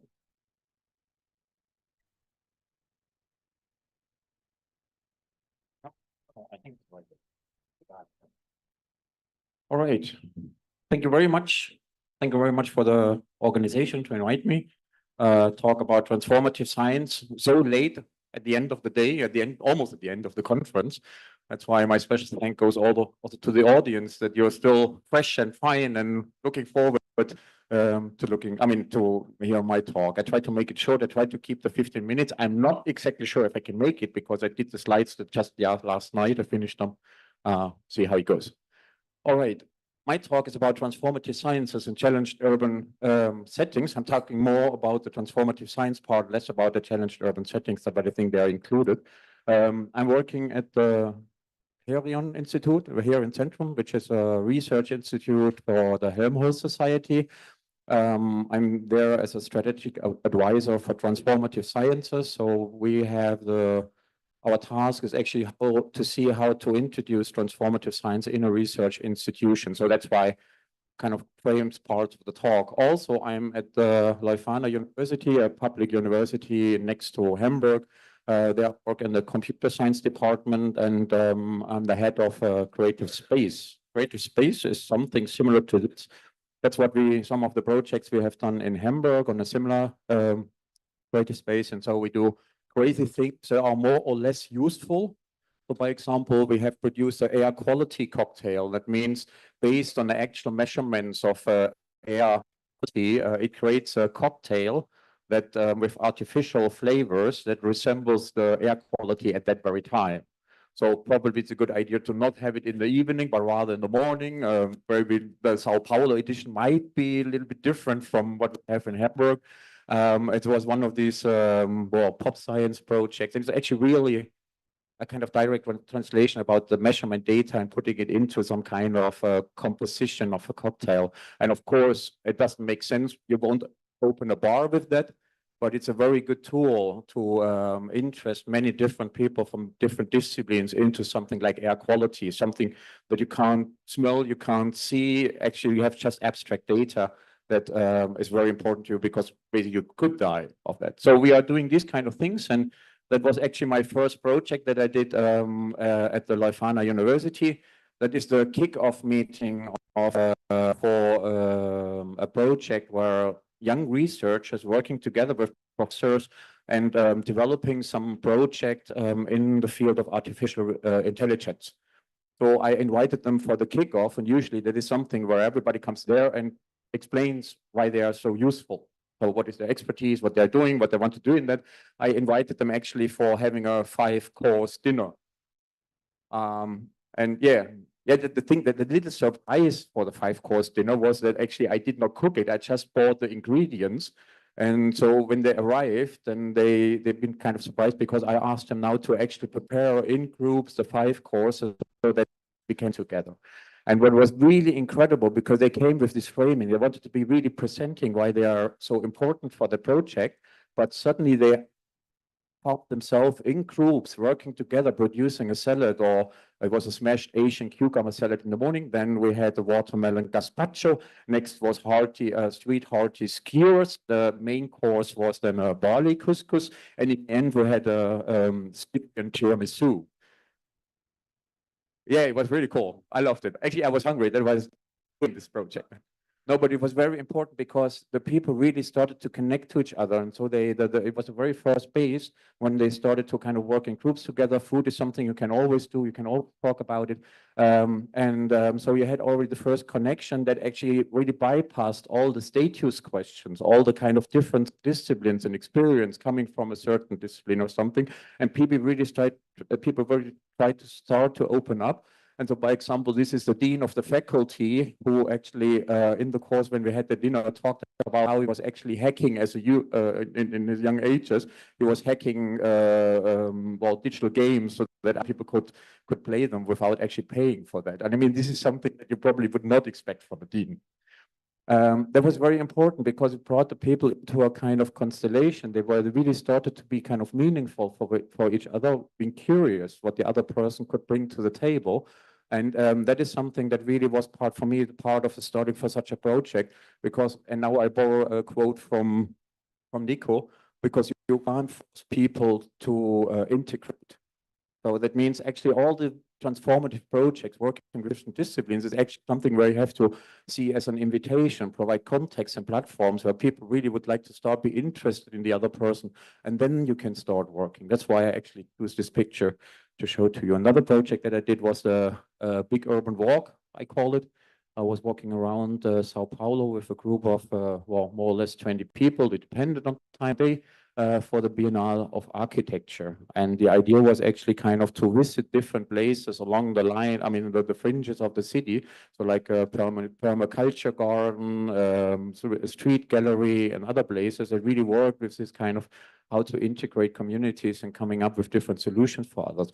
I think that is very important. And that's why I also brought this image with me, is actually that walking is something that I really, really like a lot for doing this kind of work, because it actually makes clear and spatially kind of perceivable that when I start as a researcher and I go to a place like Italian Paulista, there's a distance between us. There's something that the distance that need to be covered, and it's not only geographical, it's also social. It depends on the experience level, and by walking, you're actually kind of you're becoming vulnerable, and you have to kind of work with the territory and what happens when I'm starting from somewhere and going to somewhere else. And I think in the context of the projects that we have seen today and in the last days, I think very interesting that as a researcher, you're not coming with a kind of the elite with the providing the answer, but rather you're coming to a place where nobody has asked for you. And so arriving there and being transformed by the way how you arrive, I think is very important, because it brings you in a position where you can really listen and then see how and in which cases you can work with each other. That's another project that we've done in Lima, in Peru. We went to Lima and then came with a group of students, really all from the water engineering. Actually, we had this, I mean, you see these images and you think, well, the problem is water. So we have to work with a community somewhere living in informal settlements on the hills, and then we have to solve the problem of water. And we discussed it, and then actually I said, no, we are not coming with a problem. We are coming here because we want to learn. And so, but being there and trying to learn something, we have to see how other people could also learn by us being there. And so in the end, they created a very beautiful project, like in this case, where there was a small restaurant run by single raising mothers. And their problem was not water at all. Their problem was that they didn't have enough herbs, they didn't have a kind of healthy food.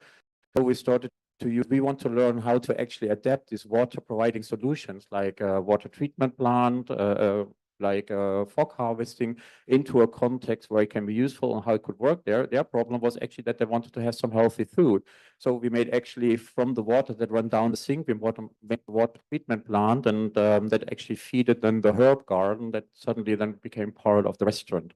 And that is something that I also find very, very important doing these kind of projects, that you're not starting with the problem and not with the solution, because every problem involves your position, a certain perspective that frames already kind of what you're bringing to the table, and excludes possibilities, but also does not at first, like the other person might have a completely different problem.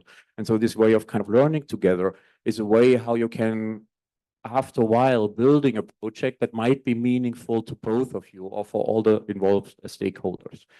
So that's why, like, as a scientist, we like to solve problems. So we're going there and we want to solve problems. And I would just say, well, you keep the problem away. We will find a lot of on the way when you're doing that.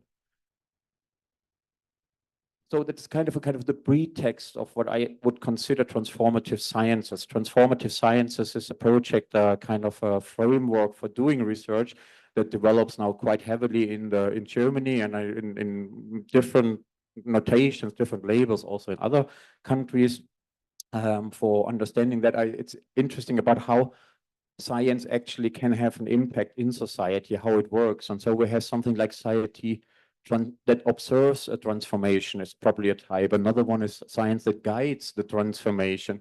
And the last one, science that is a part of the transformation. To make it a little bit more colorful, I have other names for it. That is the backseat science. That is the science that climate services mostly do. So like sitting there and just shouting, there's a climate emergency, there's a climate emergency, look, it's coming, it's coming. Ah, shit, I told you so. You know, I mean, that's the way how we all very often do. So we work and we know everything how it works, but we are just on the back seat. And if the driver is cool and he cares for us, then it's a good combination. But if we don't have a driver or a deaf driver, then it's just on the back seat. So we are coming to the next one. That is I call it a throw it over the fence science. That is the one that tries to have an impact and guides transformation. Usually we write a report. We stay in our academic discipline. We have the report, we throw it over the fence, and we just hope it hits somebody. That is also something possible because you might have one on the other side that really is kind of receiving this report or kind of your advice and can really work with that. So usually when you're working with some like-minded politicians, then they can say, well, no, now I can use it for actually providing decisions and, you know, this kind of thing. So that's also a very good thing. But if there's nobody, then you don't hit anybody, and then you just stay, you're in your academic garden and nothing happens in the reality that is around. And that's why the last one, I call it dirty science, is where you actually, when science becomes a part of the transformation, and it actually makes you dirty. You have to get your hands dirty. You have to actually be part of the actual transformation. And that means, of course, that you can't do pure science anymore. And it means also that you're not neutral anymore. Suddenly you're becoming an activist partly, but also a researcher. And so you have you're running in a lot of ethical dilemmas that you need to be solved, but solving by improvising over time in doing the research. There's no kind of golden rule book how to do that, and by being research all the time. You have to actually deal with this kind of multiple dimensions in these ways that suddenly, science becomes dirty, which is also a problem because then many journals will kind of just reject your papers because they're not done with a rigorous approach actually provides it to. So transformative science characterizes a type of research that does not only observe and describe societal transformation processes, but that actively initiates and catalyzes these processes. Therefore, scientists are actively involved in ongoing transformation process in order to learn about them. And I think that's a quote from Uwe Schneiderwind. He's the director of the Wuppertal Institute and actually is a very leading figure in developing this concept. And I think it characterizes very good so that you're actually, you have to, sometimes you have to start processes in order to learn from them. Also something as researchers, we don't do that much. But on the other hand side, when we're looking at the projects that we have seen in the last days, and there are many people of us who are doing that already and trying to be part of transformation by understanding what are the critical points of such a transformation, not only the ones that you might use for paper. Very important is that for transformative sciences, these are some key characters. So it's always transdisciplinarity. That means it involves non-academic scientists or experts. The knowledge creation, the implementation happens in real-world settings. So a kind of a problem that is a real-world problem, that's actually a good starting point. Or it's a necessary starting point because otherwise other people won't be interested in working with you, and then you're the only one who has to work on the problem. Then you can do that alone in your university. It's always project-based so that you have a kind of a frame around. It's more tactical than strategic, so you have to start and then see on the course of the flow of the project how you can behave, what question you can take up, what measures are the next one. You always have to kind of implement your plan in these incremental ways. You have multiple epistemologies, and that's why you need flexible methods and methods only that guides you for the next steps rather than kind of, coming up with any kind of eternal truth. So here, especially concept and method are just a tool, and you can get rid of them if they don't help you anymore in the next step of the research that you're doing.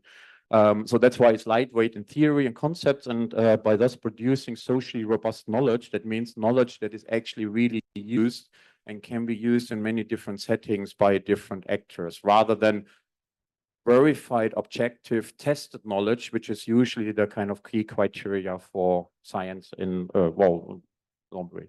And it's a reflective learning and self-transformation, as I said, with the walking. By doing transformative research, is also transformed a little bit the way how you do research, and might even create a new field of research on the way. Why is that important? Because I think that could be an answer to some of the things that happen in the big cities. So here's a quote that actually really says that the cities have to be platforms for societal transformations. That's probably a quote everybody could agree upon it. And if we look in a kind of a short history of urban planning, that we see that actually we have to develop many modes how to do that and how to kind of try to bring together different conflicts in order for better learning. So it's part is a mutual adjustment. So it's a kind of planning is not there. You just have to kind of, it's an open platform for compromise and deal among the parties that are the actual users. Okay, we have the advocacy. So the planner is actually the advocate who helps the people. We have transactive planning, so where the experts' knowledge comes into kind of the communicative planning, so where you try to create the communication channels between the parties. Agonistic reality, where it's like, well, it's actually also channels of expression of conflict, so that emotions can come in. Trading zones, where it means we have to provide a kind of rules and set of exchanges, and then different parties can try to deal and negotiate their different ways of what they want from the planning. And critical pragmatism was that actually we are coming from different points of view, and the only thing is actually how to make them work together. So I think that is something where could evolve into something like transformative sciences, why that actually is an effort to include and engage multiple forms of theoretical, experiential, and embodied knowledge. So indigenous knowledge, knowledge from sociology, but also maybe from climate science.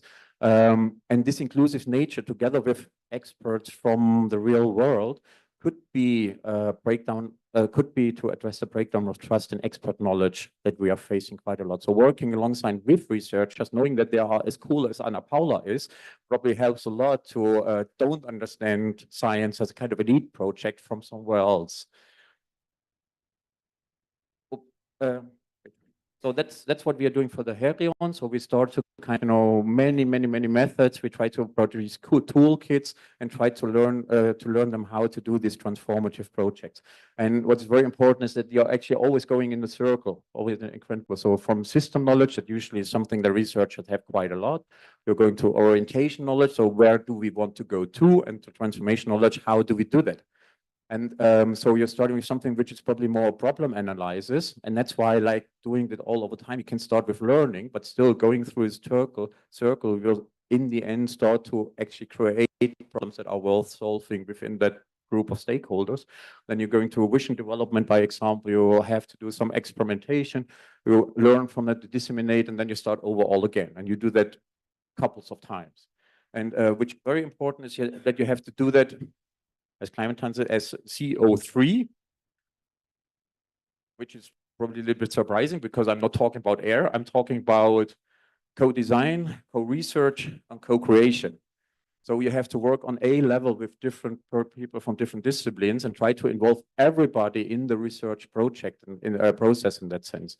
So it's not like the process or research is the hegemony of the research. Is well something that you have to do with all together so that they all can create the solution or parts of the solution and experiments together. And that actually makes it a little bit complicated because you have to work with people and can't assume that you're the lecturer, you guide them somehow. So that's kind of something what we do. So like you could start with a collaborative mapping on a floating platform. You make some vision development with some mathematical simulations. You start to build your first prototypes. With them, you are actually creating your showcases, and then you can do another mapping. And so thus you are going into the different circles. And that's a possibility to also adapt to the different time frames that the multiple actors have. Enterprises usually think in 1 or 2 years, while planners think in 10 or research and even more. And so by doing this kind of short circles on the time, you can even include people who just have 1 week time left or want to work with you for 1 year.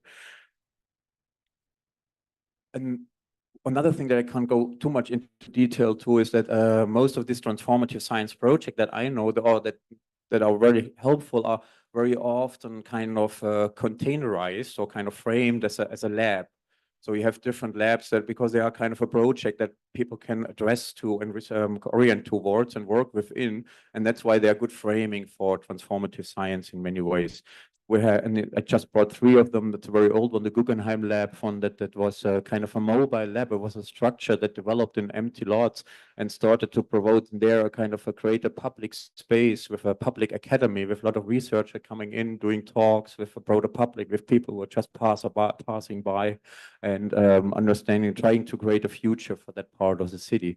Another thing is like the real world lab that we've heard about quite a lot. So it's a kind of an experiment, a project that tries to, in that case, it's how to actually work on the different ecologies at the River Elbe with nature-based, plant-based solutions and doing it together with people. And another thing that I brought for me is the Gavoglio Park in Genova that was former barracks that had to be transformed into a park. And as an urban living lab, that's a bit different to a real world lab, because here we have already the idea that it is a lab, that it's a park. And so they try to create different nature-based solutions in that park in order to understand how that actually works over time when they are in use. So that living lab in contrast to a real world lab, by example. It was also a kind of a living lab that they had new ways of work in the municipalities to work together. There's that's a kind of a longer list of living labs, other labs. I will leave you the slides later so I can go forward because I'm a little bit short on time, unfortunately. But here you can see there are many different lab types to choose from, and probably find also the one that is actually possible for your research question or your project quite well. That means there are some keys for designing transformative research. So I would say there are 5 key messages that I brought to you. So there are always ethical dilemmas associated with the creation of a transformative space in that system, also because you become political. The way how you work, the way how you do research will actually be a part in impacting the political decision that actually is not the purpose and not the function of researchers. But you can't avoid it because you're part of the transformation, but also you're part of the decision taking, apart from some others. Then it's also important to assess the readiness of a system for change before engaging it. Some are so polarized, or some are also already so fixed that it doesn't make sense to work in there in a transformative way because it's already fixed. The system is not ready for you. There's a need to balance between safe enough spaces because you work with not enough knowledge, basically, so that you can't assure the outcome. So there's always a kind of a high degree of uncertainty, and you have to take that into account, what you're providing, what you're doing, and how you work with the expectation of people, but also with, I don't know, certain technologies that might be harmful for your body. You have to work with all the methods that you can find, and they're helpful rather than the ones that your discipline requires.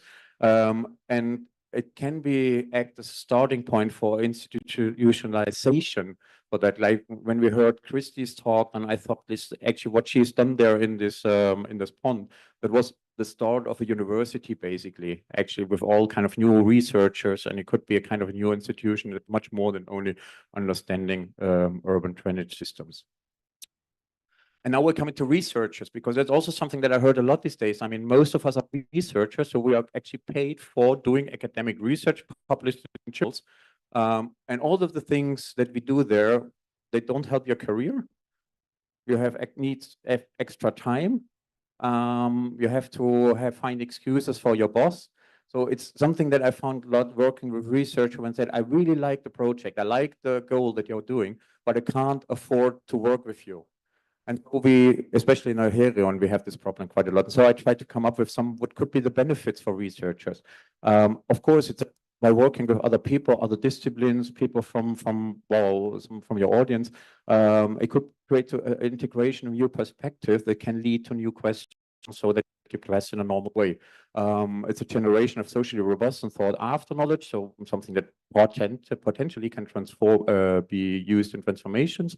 I think it's a potentially new field of impact in the wake of growing demand from government and industry for sustainable solutions. So, I mean, if you have to get to net zero, then the city has to come up with any kind of new proclamations, and maybe research in such a way could be part of that and benefit from it. But this can be an access to new funding areas, probably not research institutions, but foundations, different industries and such. And also, which I also find quite interesting, that it could be a new career path, or create new career path for scientists. Because at the moment, we know only scientists who decide somewhere to be scientists, and then they have to stay within the system. But this is not the case. Many people just want to be there for a while, and then maybe working in the government. And for them, actually working these places is not a real killer. That's if you want to stay a professor, but it is something that gives you additional benefit for doing your research afterwards. And by this, I come to some things why research institutions should be changed in a way to provide better space for transformative science. And I think they should do so because they get all the money from the society, so they should work on society's behalf. And that means not only doing science for science, but also science for transformation. Not only, but also. And that means they could look into the hiring strategy. At the moment, we have a very small subset of people working in science. So by example, if you want to work for 2 years with our university, and then they will probably say, well, but we need somebody who's doing a PhD. If you say, I just want to do research, and then I want to go somewhere else, then you're off. That means we have already only people who want to become real researchers, and that is something that could be changed or should be changed.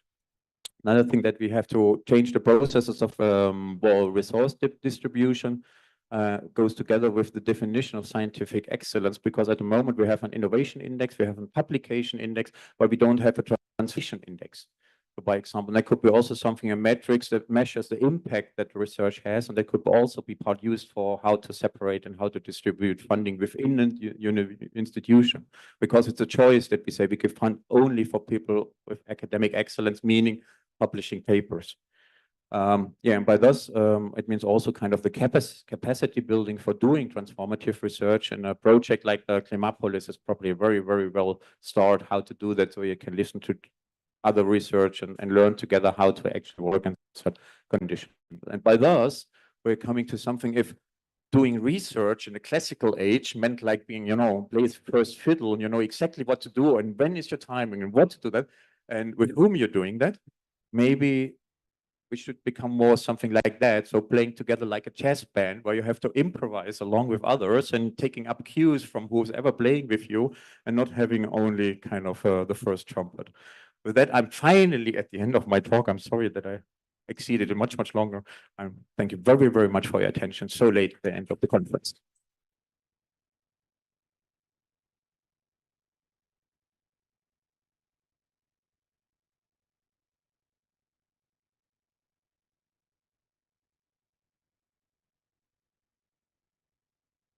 Obrigado, thank you much.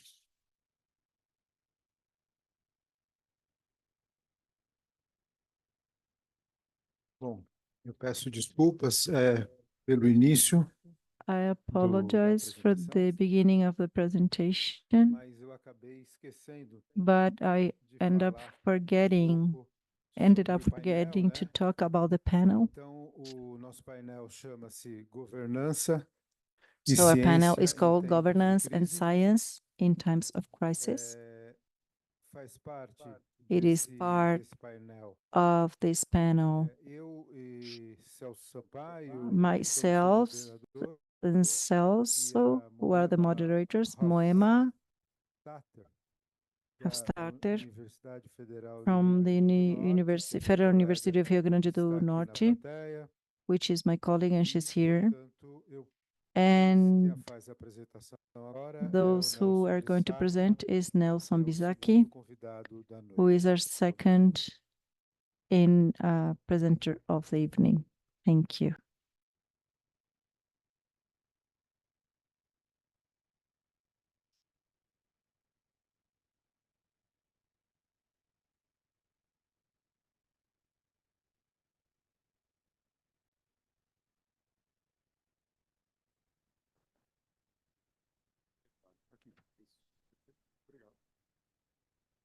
Boa noite. Prazer estar com vocês. Muito obrigado Good pelo evening. convite. Thank you for being here. Vou apresentar caso Thank you for the concreto, invitation. que I'm talvez going to seja present de a partida pra specific gente discutir example that maybe is a starting point for us to discuss an approach from a situation. o Jardim Pantanal The é uma Jardim área de Pantanal, inovação it is an area of a lot of action. It's an emblematic area of floodings through the base of the Tietê River, extreme east of Sao Paulo. The project I'm going to present has three starting points. Firstly, to choose a critical situation where we can test procedures, technologies, approaches that are specific for this challenge. Second, to provoke the laboratories of the universities to exit their comfort zones and look for development or test procedures that are adequate for these situations that are more and more recurrent.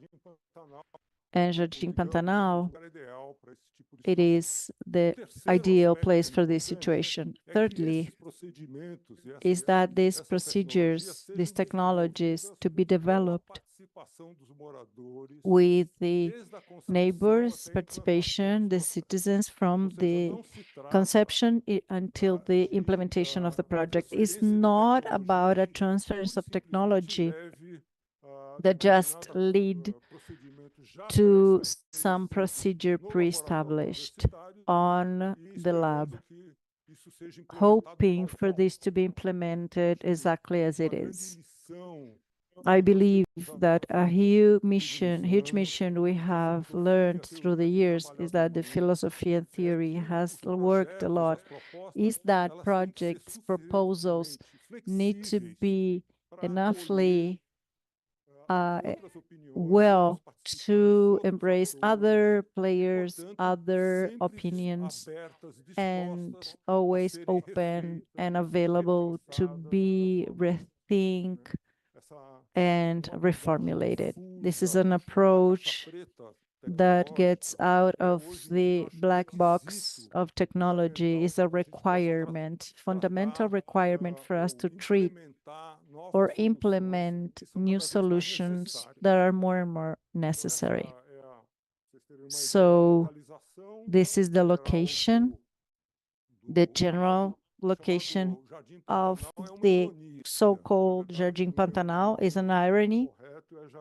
The correct number is Jardim Helena, and the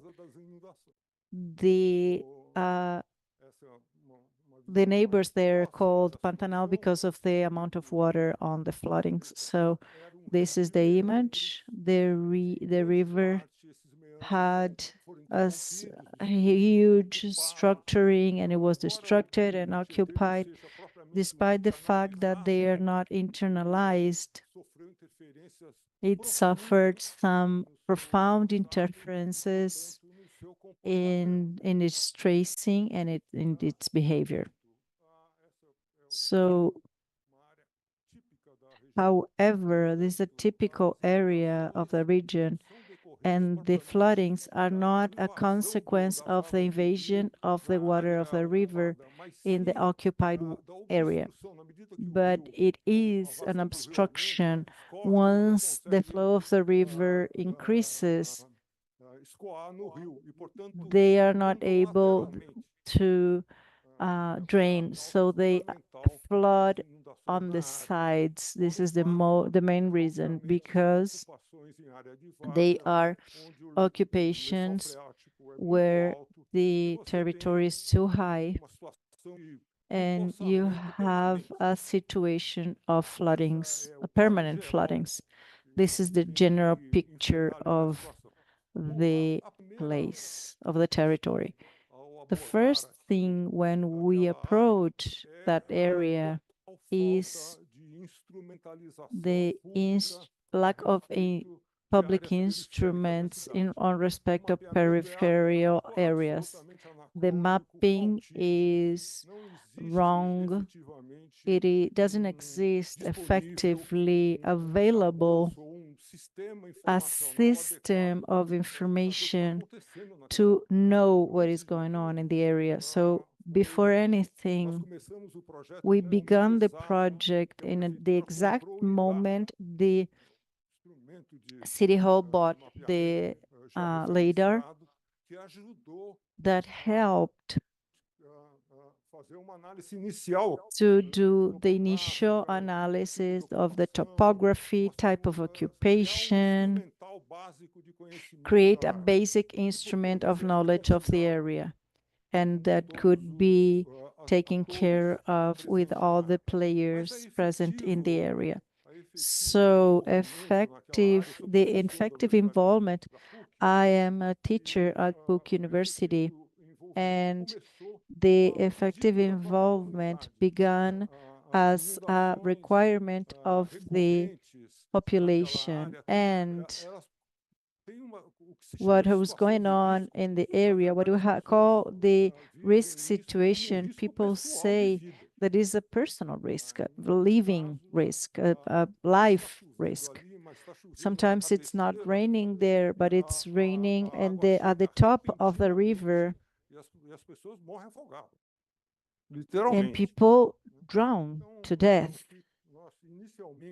So initially, what we developed, taking in account that the systems, the alert systems, are flawed or very difficult to understand. You open a website of CETES to know, and we need a technical knowledge to effectively deal with this information. So we have a gap of information to begin with. And what we treat initially was to develop with people sensors to talk with two aspects: the draining of the water and the amount of water. The idea is not to run for the specialized, but is to instrumentalize people to read the information and get the information. We work with kits that are very simple, that allowed an involvement mostly from the youth that rapidly understood how to reinstall the kits in areas of this type. And this was long before the project. And the people from Urbanism to have the knowledge of the territory. And the first challenge was the reading of the maps. And after the exploration and abstraction, and in another scale. Hoje em dia foi muito facilitada pelo Waze, na verdade, né? Que é talvez a maior. And this is through Waze, because it's our biggest school probably on reading of the territory. For incredible, as incredible as it sounds. And this is a fundamental thing. And as situações de interesse, as questões relevantes, and the relevant things, information that is shared with everyone is not only talked. The reading of the map, it was object of a lot of discussions where we used to work with the maps, and the labs implicated in some strategies of interaction with public power, taking in account a process, urbanization process, even if it's low and slow and very conservative, still we have an urbanization process of the area. And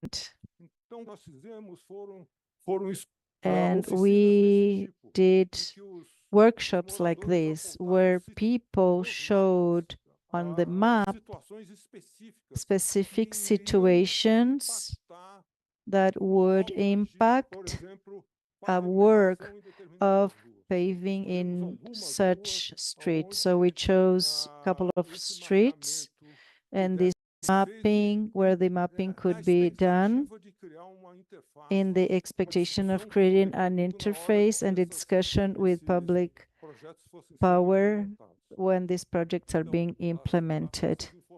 So this information collected are referenced and made available from this experience. And from there, we had the lab that developed technologies, specific technologies for draining. FAU-USP developed a system of channeling to put the water down. The important thing here is that some innovation that they were produced, the modeling and the formatting for the concrete and create some parts, they related that to and to execute a prototype that is fast. This demanded a larger flexibilization of the elements that are consultative. Instead of the tubes to get in to create situations that are the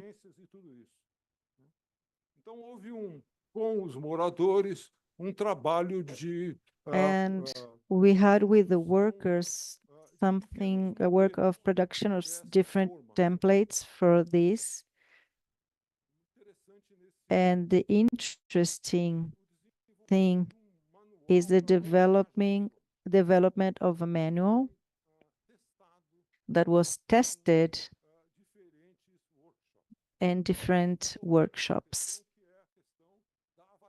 And this is the assessment of the performance, the efficiency, and how the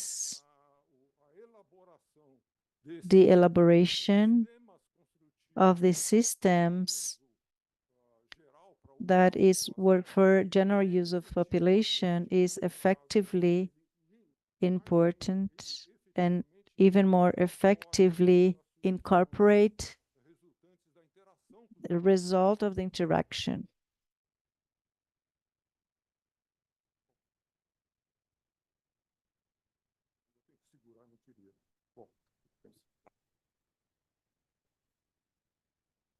Está melhor agora?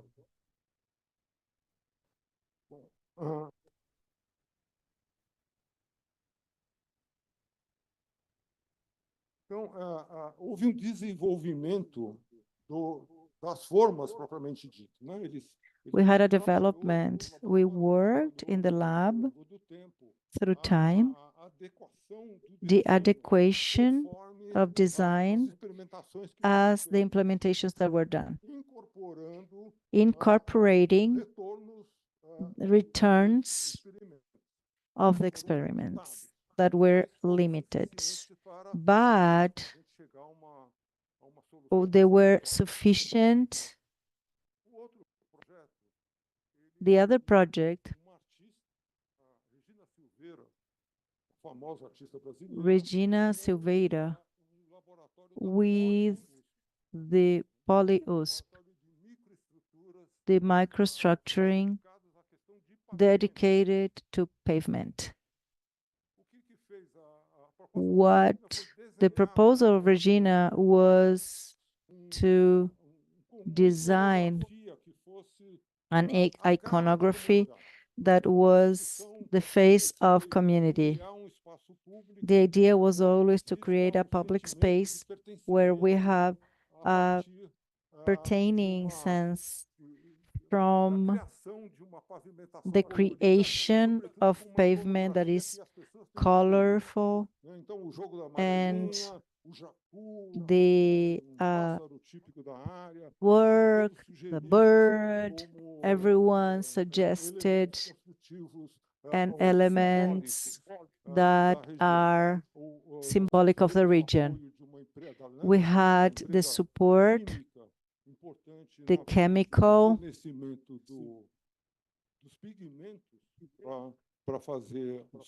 and the pigments to make the tests, and just it's a blue sky.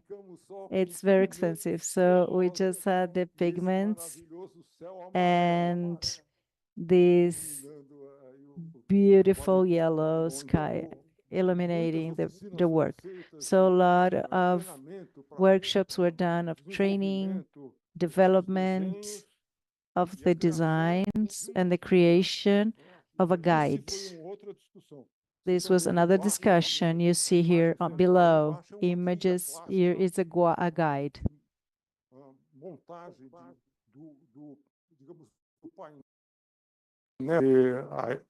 Essa foi uma segunda discussão a respeito da eficiência desse tipo de instrumentação. O laboratório desenvolveu um desenho dos pisos que fosse adequado para o escoamento entre pisos. São pisos intertravados, e, portanto, o escoamento é entre os pisos. E as canaletas têm que ser foram discutidas para permitir esse escoamento para o canto do piso, mas também porque elas não podiam ser muito largas para não atrapalhar o desenho. Então, esse equilíbrio foi uma coisa bastante discutida ao longo do processo. Formas de polistileno, o laboratório produziu formas de polistileno bastante flexíveis para permitir a desmoldagem manual. Todo o nosso investimento foi fazer um projeto que não implicasse em maquinário, inviável do ponto de vista de custos. Então, tudo tinha que ser pensado para que cada etapa do processo poderia ser feito por qualquer pessoa da comunidade. Não necessariamente homens especializados nisso. A participação feminina foi enorme. Então, está aqui o processo lento de minutos, o processo lento de formatação dos pisos, colocando o pavimento primeiro, o concreto primeiro, o pigmento primeiro, o concreto depois. Então, houve também um treinamento na questão da formatação.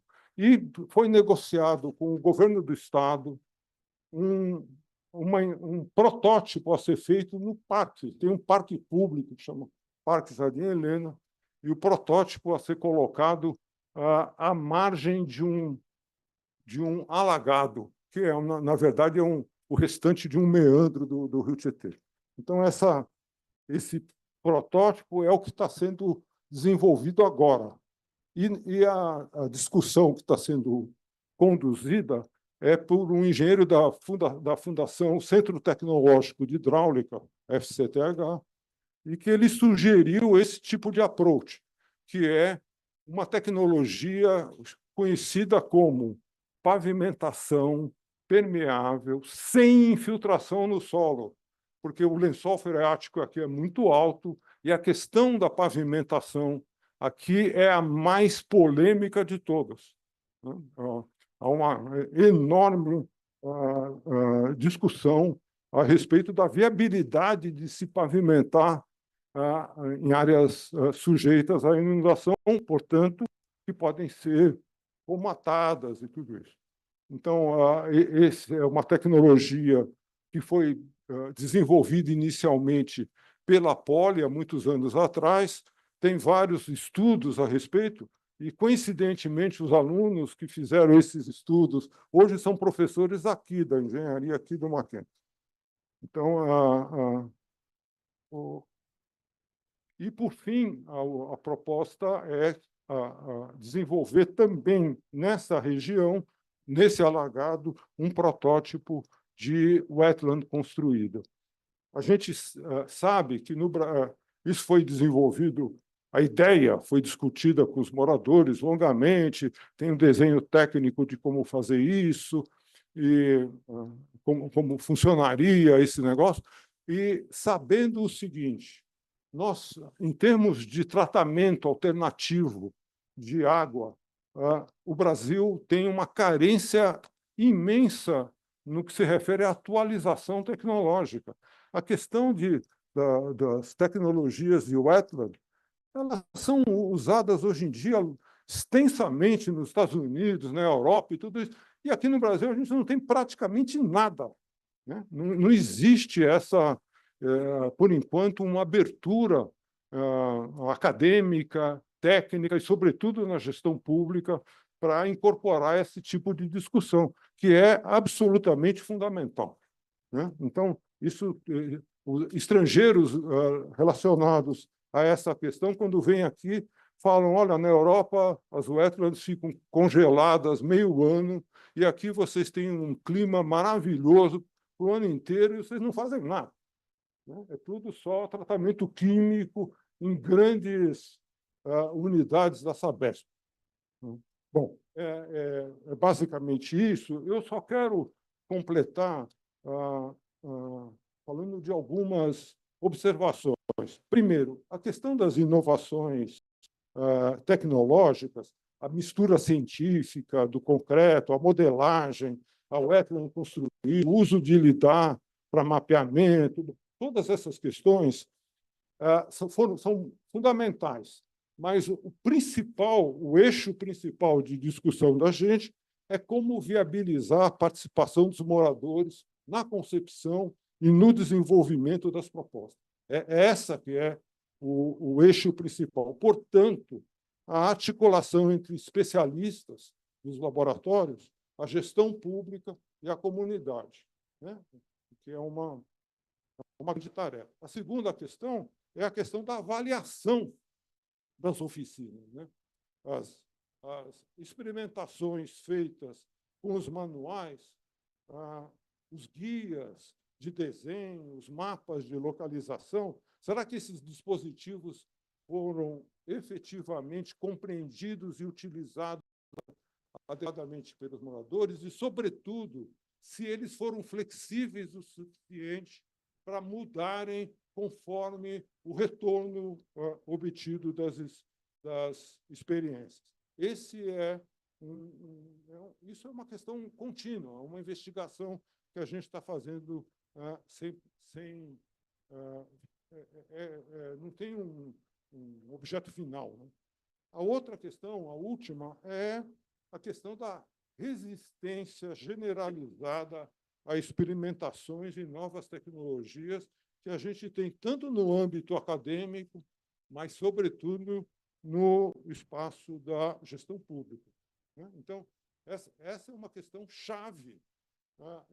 Não adianta a gente falar de novos procedimentos para tratar da segurança climática e tudo isso, se as propostas não tiverem nenhum eco e nenhuma chance de aplicação. Então, é uma questão política, que, no fundo, não técnica, que, no fundo, a gente tem que se abordar com maior consciência. Então, nós fizemos também, só para terminar, uma gestão junto às comissões de acessibilidade da prefeitura, levando os projetos para que eles fossem normatizados como práticas de políticas públicas oficiais. Então, acho que é um pouco esse o caminho que a gente tem que... I think this is what we should do. Muito obrigado. Thank you very much.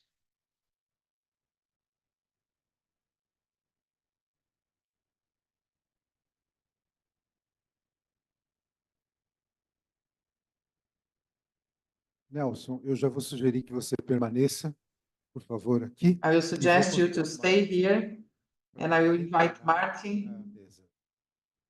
to return to the stage.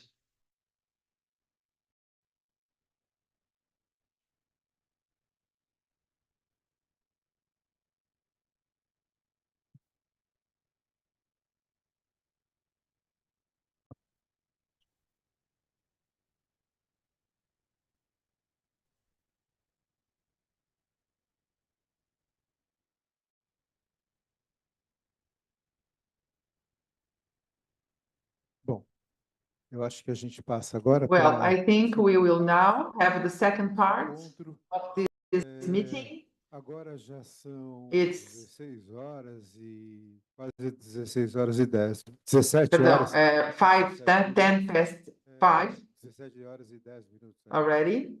E a nossa mesa And termina we have 17 to e finish at 30 past. Então, eu So vou, I'm na going verdade, now, tendo observado having por observed experiências by anteriores, experience, and eu não pretendo fazer I do not intend to do any debate, no speech. I would like to hand it over straight to the audience, so we could give you the opportunity for you to ask, and so you can ask or comment. I suggest people to raise their hands, and I'm going to take notes here, the ones that want to ask or make comments, okay? So raise your hand if you have a question or comment. Por favor, fale seu nome e a pergunta. Please say your name and the question, okay?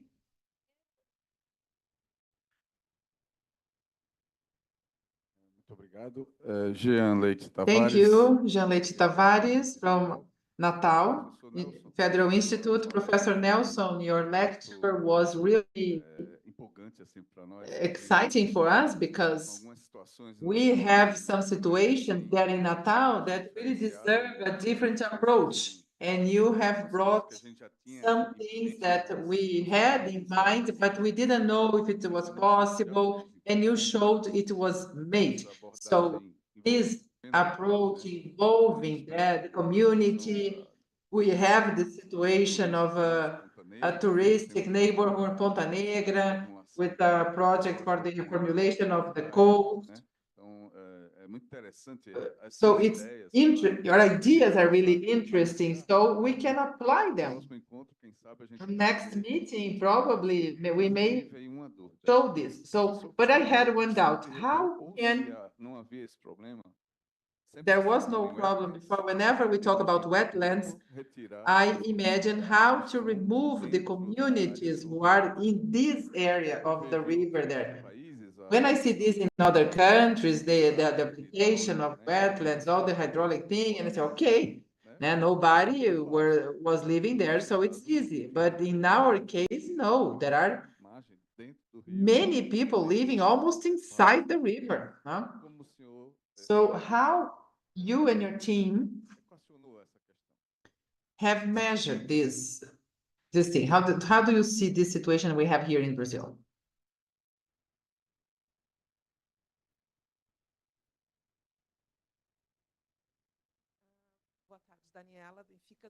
Good afternoon, Daniela Benfica from Water Association.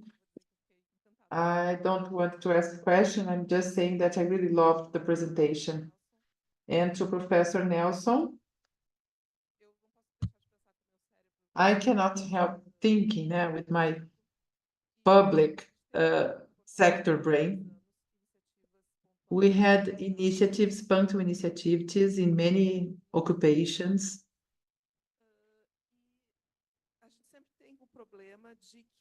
And we always had the problem that there is intervention, it is made, there is a project from an NGO or university, and then they go away and the community is there. And the municipality is in charge for the area, either formal or informal. So we had some problems because alternative solutions were used and we had no conditions to keep this. The galleries, for example. So my question is, if you did any kind of work together with the public service that will, in the future, will be responsible for it, if they are adapting to this situation, and if there is a way,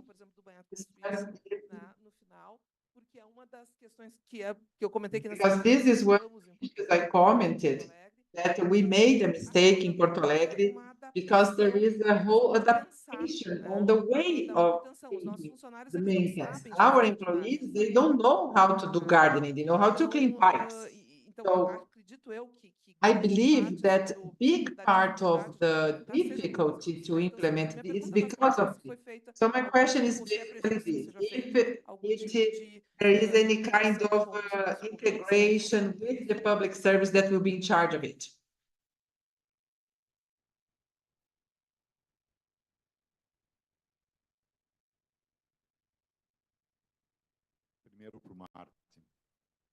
So first, my question is to Martin.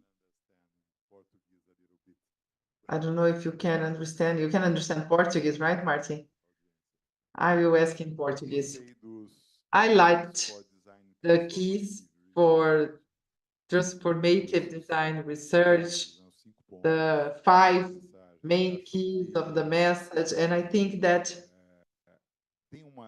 o grau de incerteza trata isso. The level of uncertainty treats a little bit of what Daniela has just mentioned. It is important to assess the readiness of this system for change before engaging in it. É necessário saber se o sistema. So it's necessary to know because it is a transformation in the system. Fazer equilíbrio. To have the balance, the evaluation of what is safe and what is enough, safe enough for transformation, let's say. So this would be related to that basis of transformative research we were discussing the other day, or a conception that it's only possible transformative research after a rupture. No?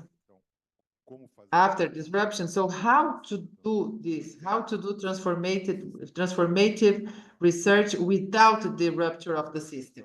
Is it negotiation that you propose? Well, and a question to Nelson. It's good to see all the development of this work.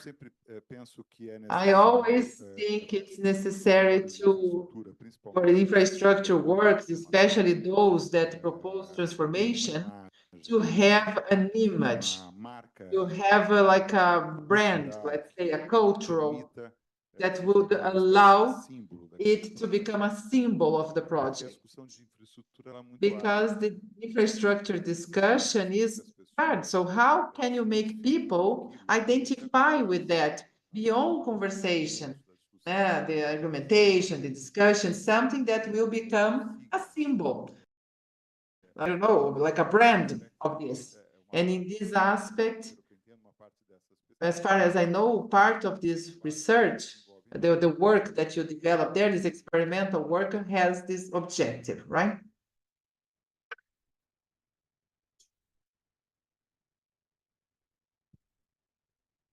Thanks to both speakers. I have one quick question for Nelson. You did mention about the activities, the pavement, making the pavements. You mentioned about plastic molding, but to the best of my knowledge, plastic molding, any plastic type material, when it comes to the runoff during the rain time, are the source of microplastics that will be washed off to water sources. So I'm not sure how a common practice is this, but don't you think that use of plastic creates another problem? Microplastics pollution. Just a quick question. Thank you. It's a good question.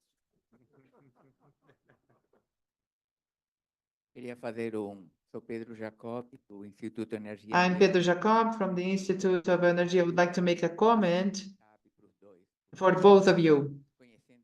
I have been learning, know a lot of Jardim Pantanal. I have worked with a hydric safety project there, and I would like to highlight the importance of this meteorological discussion that Martin brought to us, but to reinforce the importance of the social articulators, because this is one of the powerful characteristics of the work.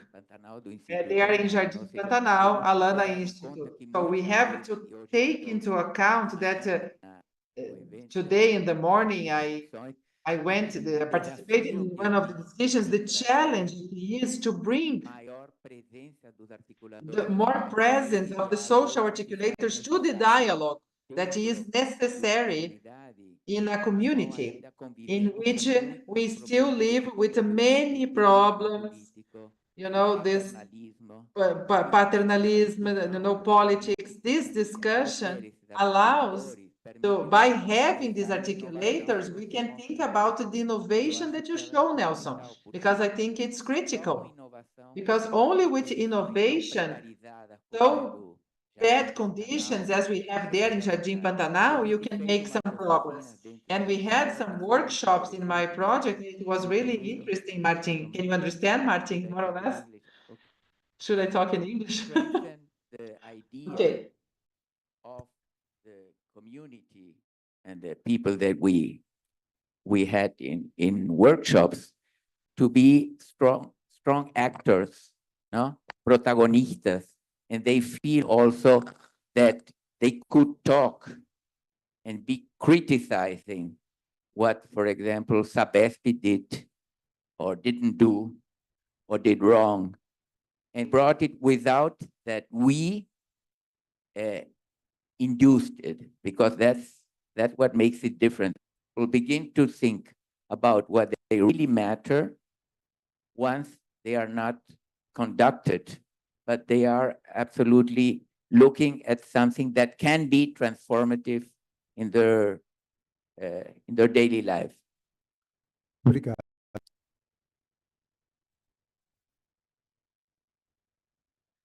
Depois da Ana Paula, a gente encerra as perguntas. So thank you very much for the presentations. I learned about the subject, and I would like to point out that when I had proposed this title for this round table, the perspective is to bring for us that the transformation is not a process outside us. We should transform our way in which we are in the process. So I think when we put on the table the perspective of creativity, we can break this black box of ideology and technology, because I think there is a connection between this black box of ideology and left-wing ideology and the conservative black box of technology. So I'm very grateful. You had done a great job. Thank you very much. Obrigado. Bom, eu pediria então. Well, I would ask them, if possible, to Martin and Nelson, if you could share the time you have now. Okay, so we have 10 minutes.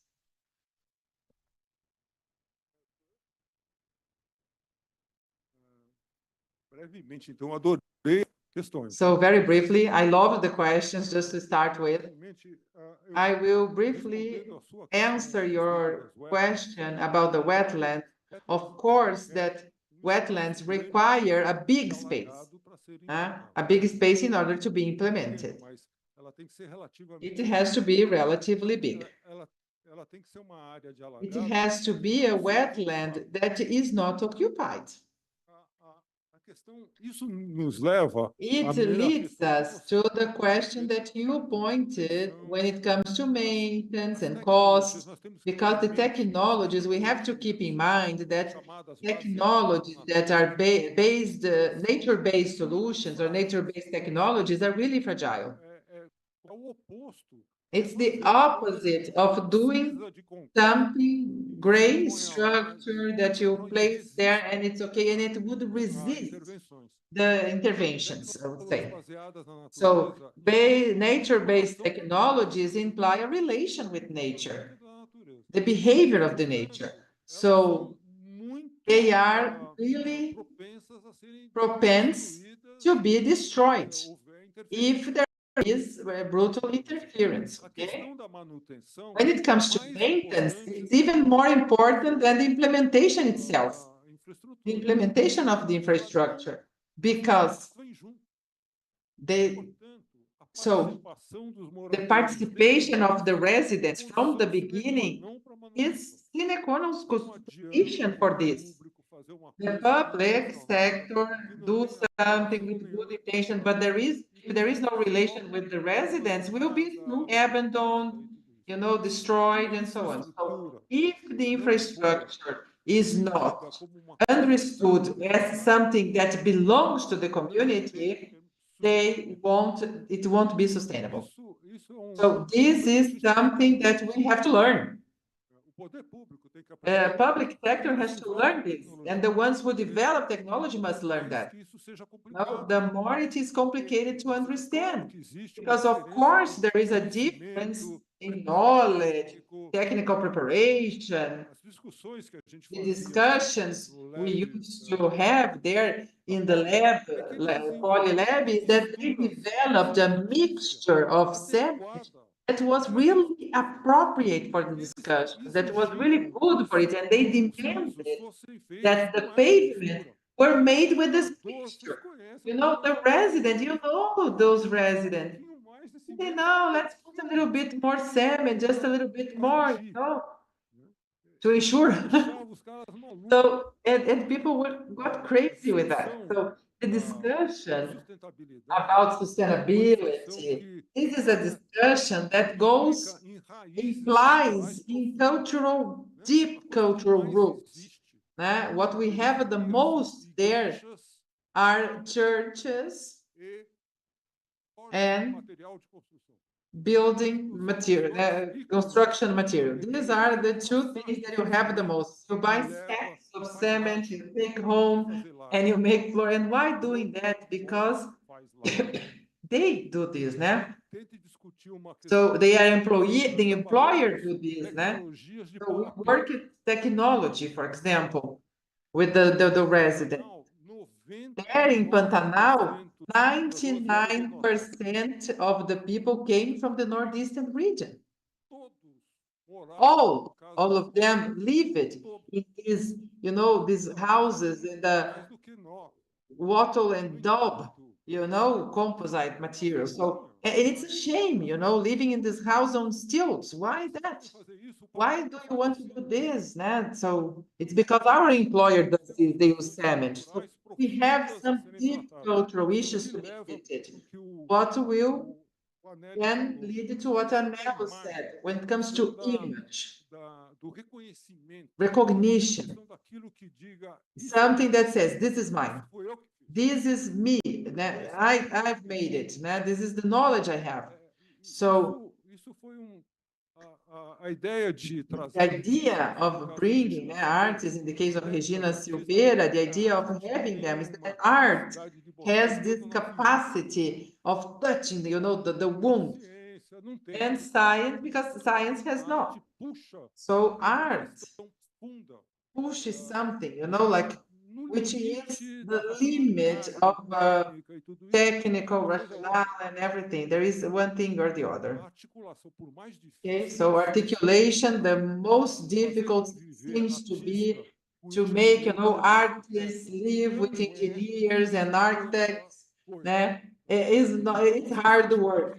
Let's say it's the most difficult of all. So it's the hardest part, I would say. So it's a complex work, but something that we must do. And just to conclude, when it comes to the plastic molds, the use of plastic that Daniela mentioned. Some of the projects, they use wood or paper, thick paper. In this other situation, was necessary to use plastic. Also because should be easy to mold on this mold, and could not be done by wood. Paper is not strong enough. So we still have this problem. We should not try to resolve a problem and create another one, right? I know. It's like we use plastic bags garbage. So, so let's think about this problem. Thanks so much. I'm really happy to be on the panel here together with you and showing your, I mean, kind of make more concrete what can be done in that. And Renato, you're really overestimating my Portuguese account. So I'm very thankful as well that you brought the question to me in English so that I can respond to it a little bit more. I would like to start with the one like with uncertainty and the safe enough space. My concept of real world experiments goes back on the publication in 2005 from Manfred Gross. And he started actually that when we work in ecological or socio-technical systems, then we do have a problem because the normal experiment in the laboratory doesn't work anymore because everything is interconnected and you have so many kind of feedback loops that you cannot actually learn in some what you usually do.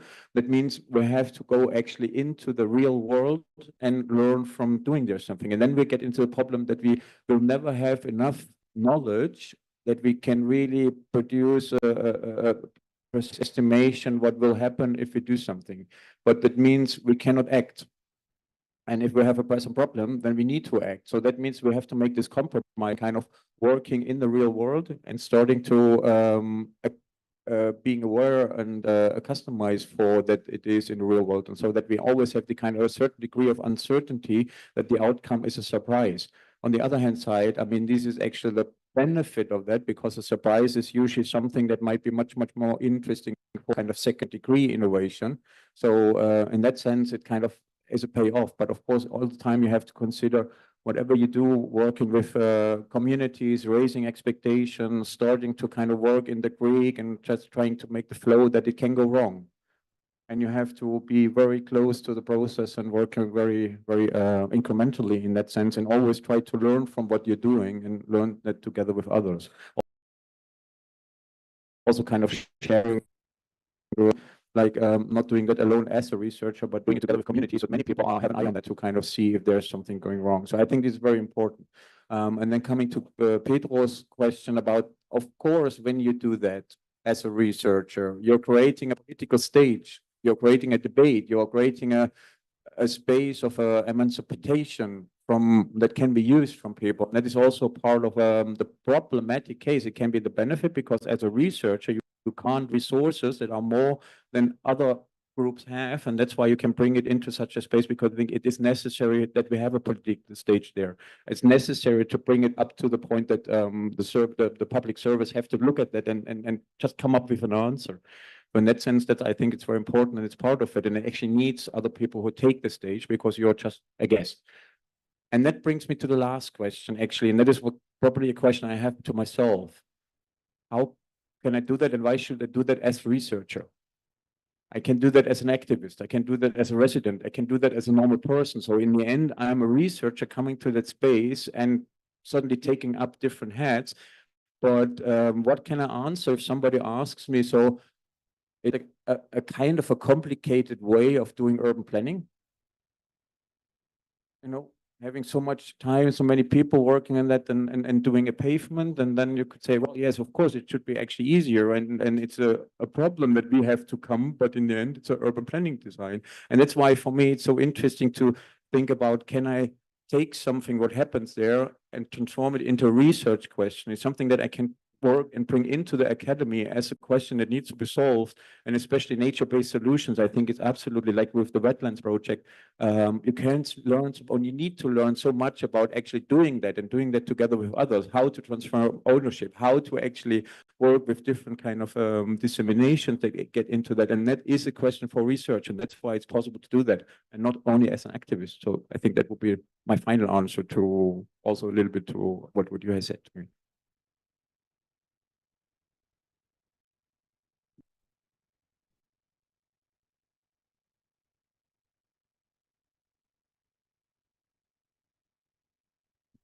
Então, quero agradecer e acho que com isso So I nós would like to encerramos. thank, and with that, we close this meeting, this panel.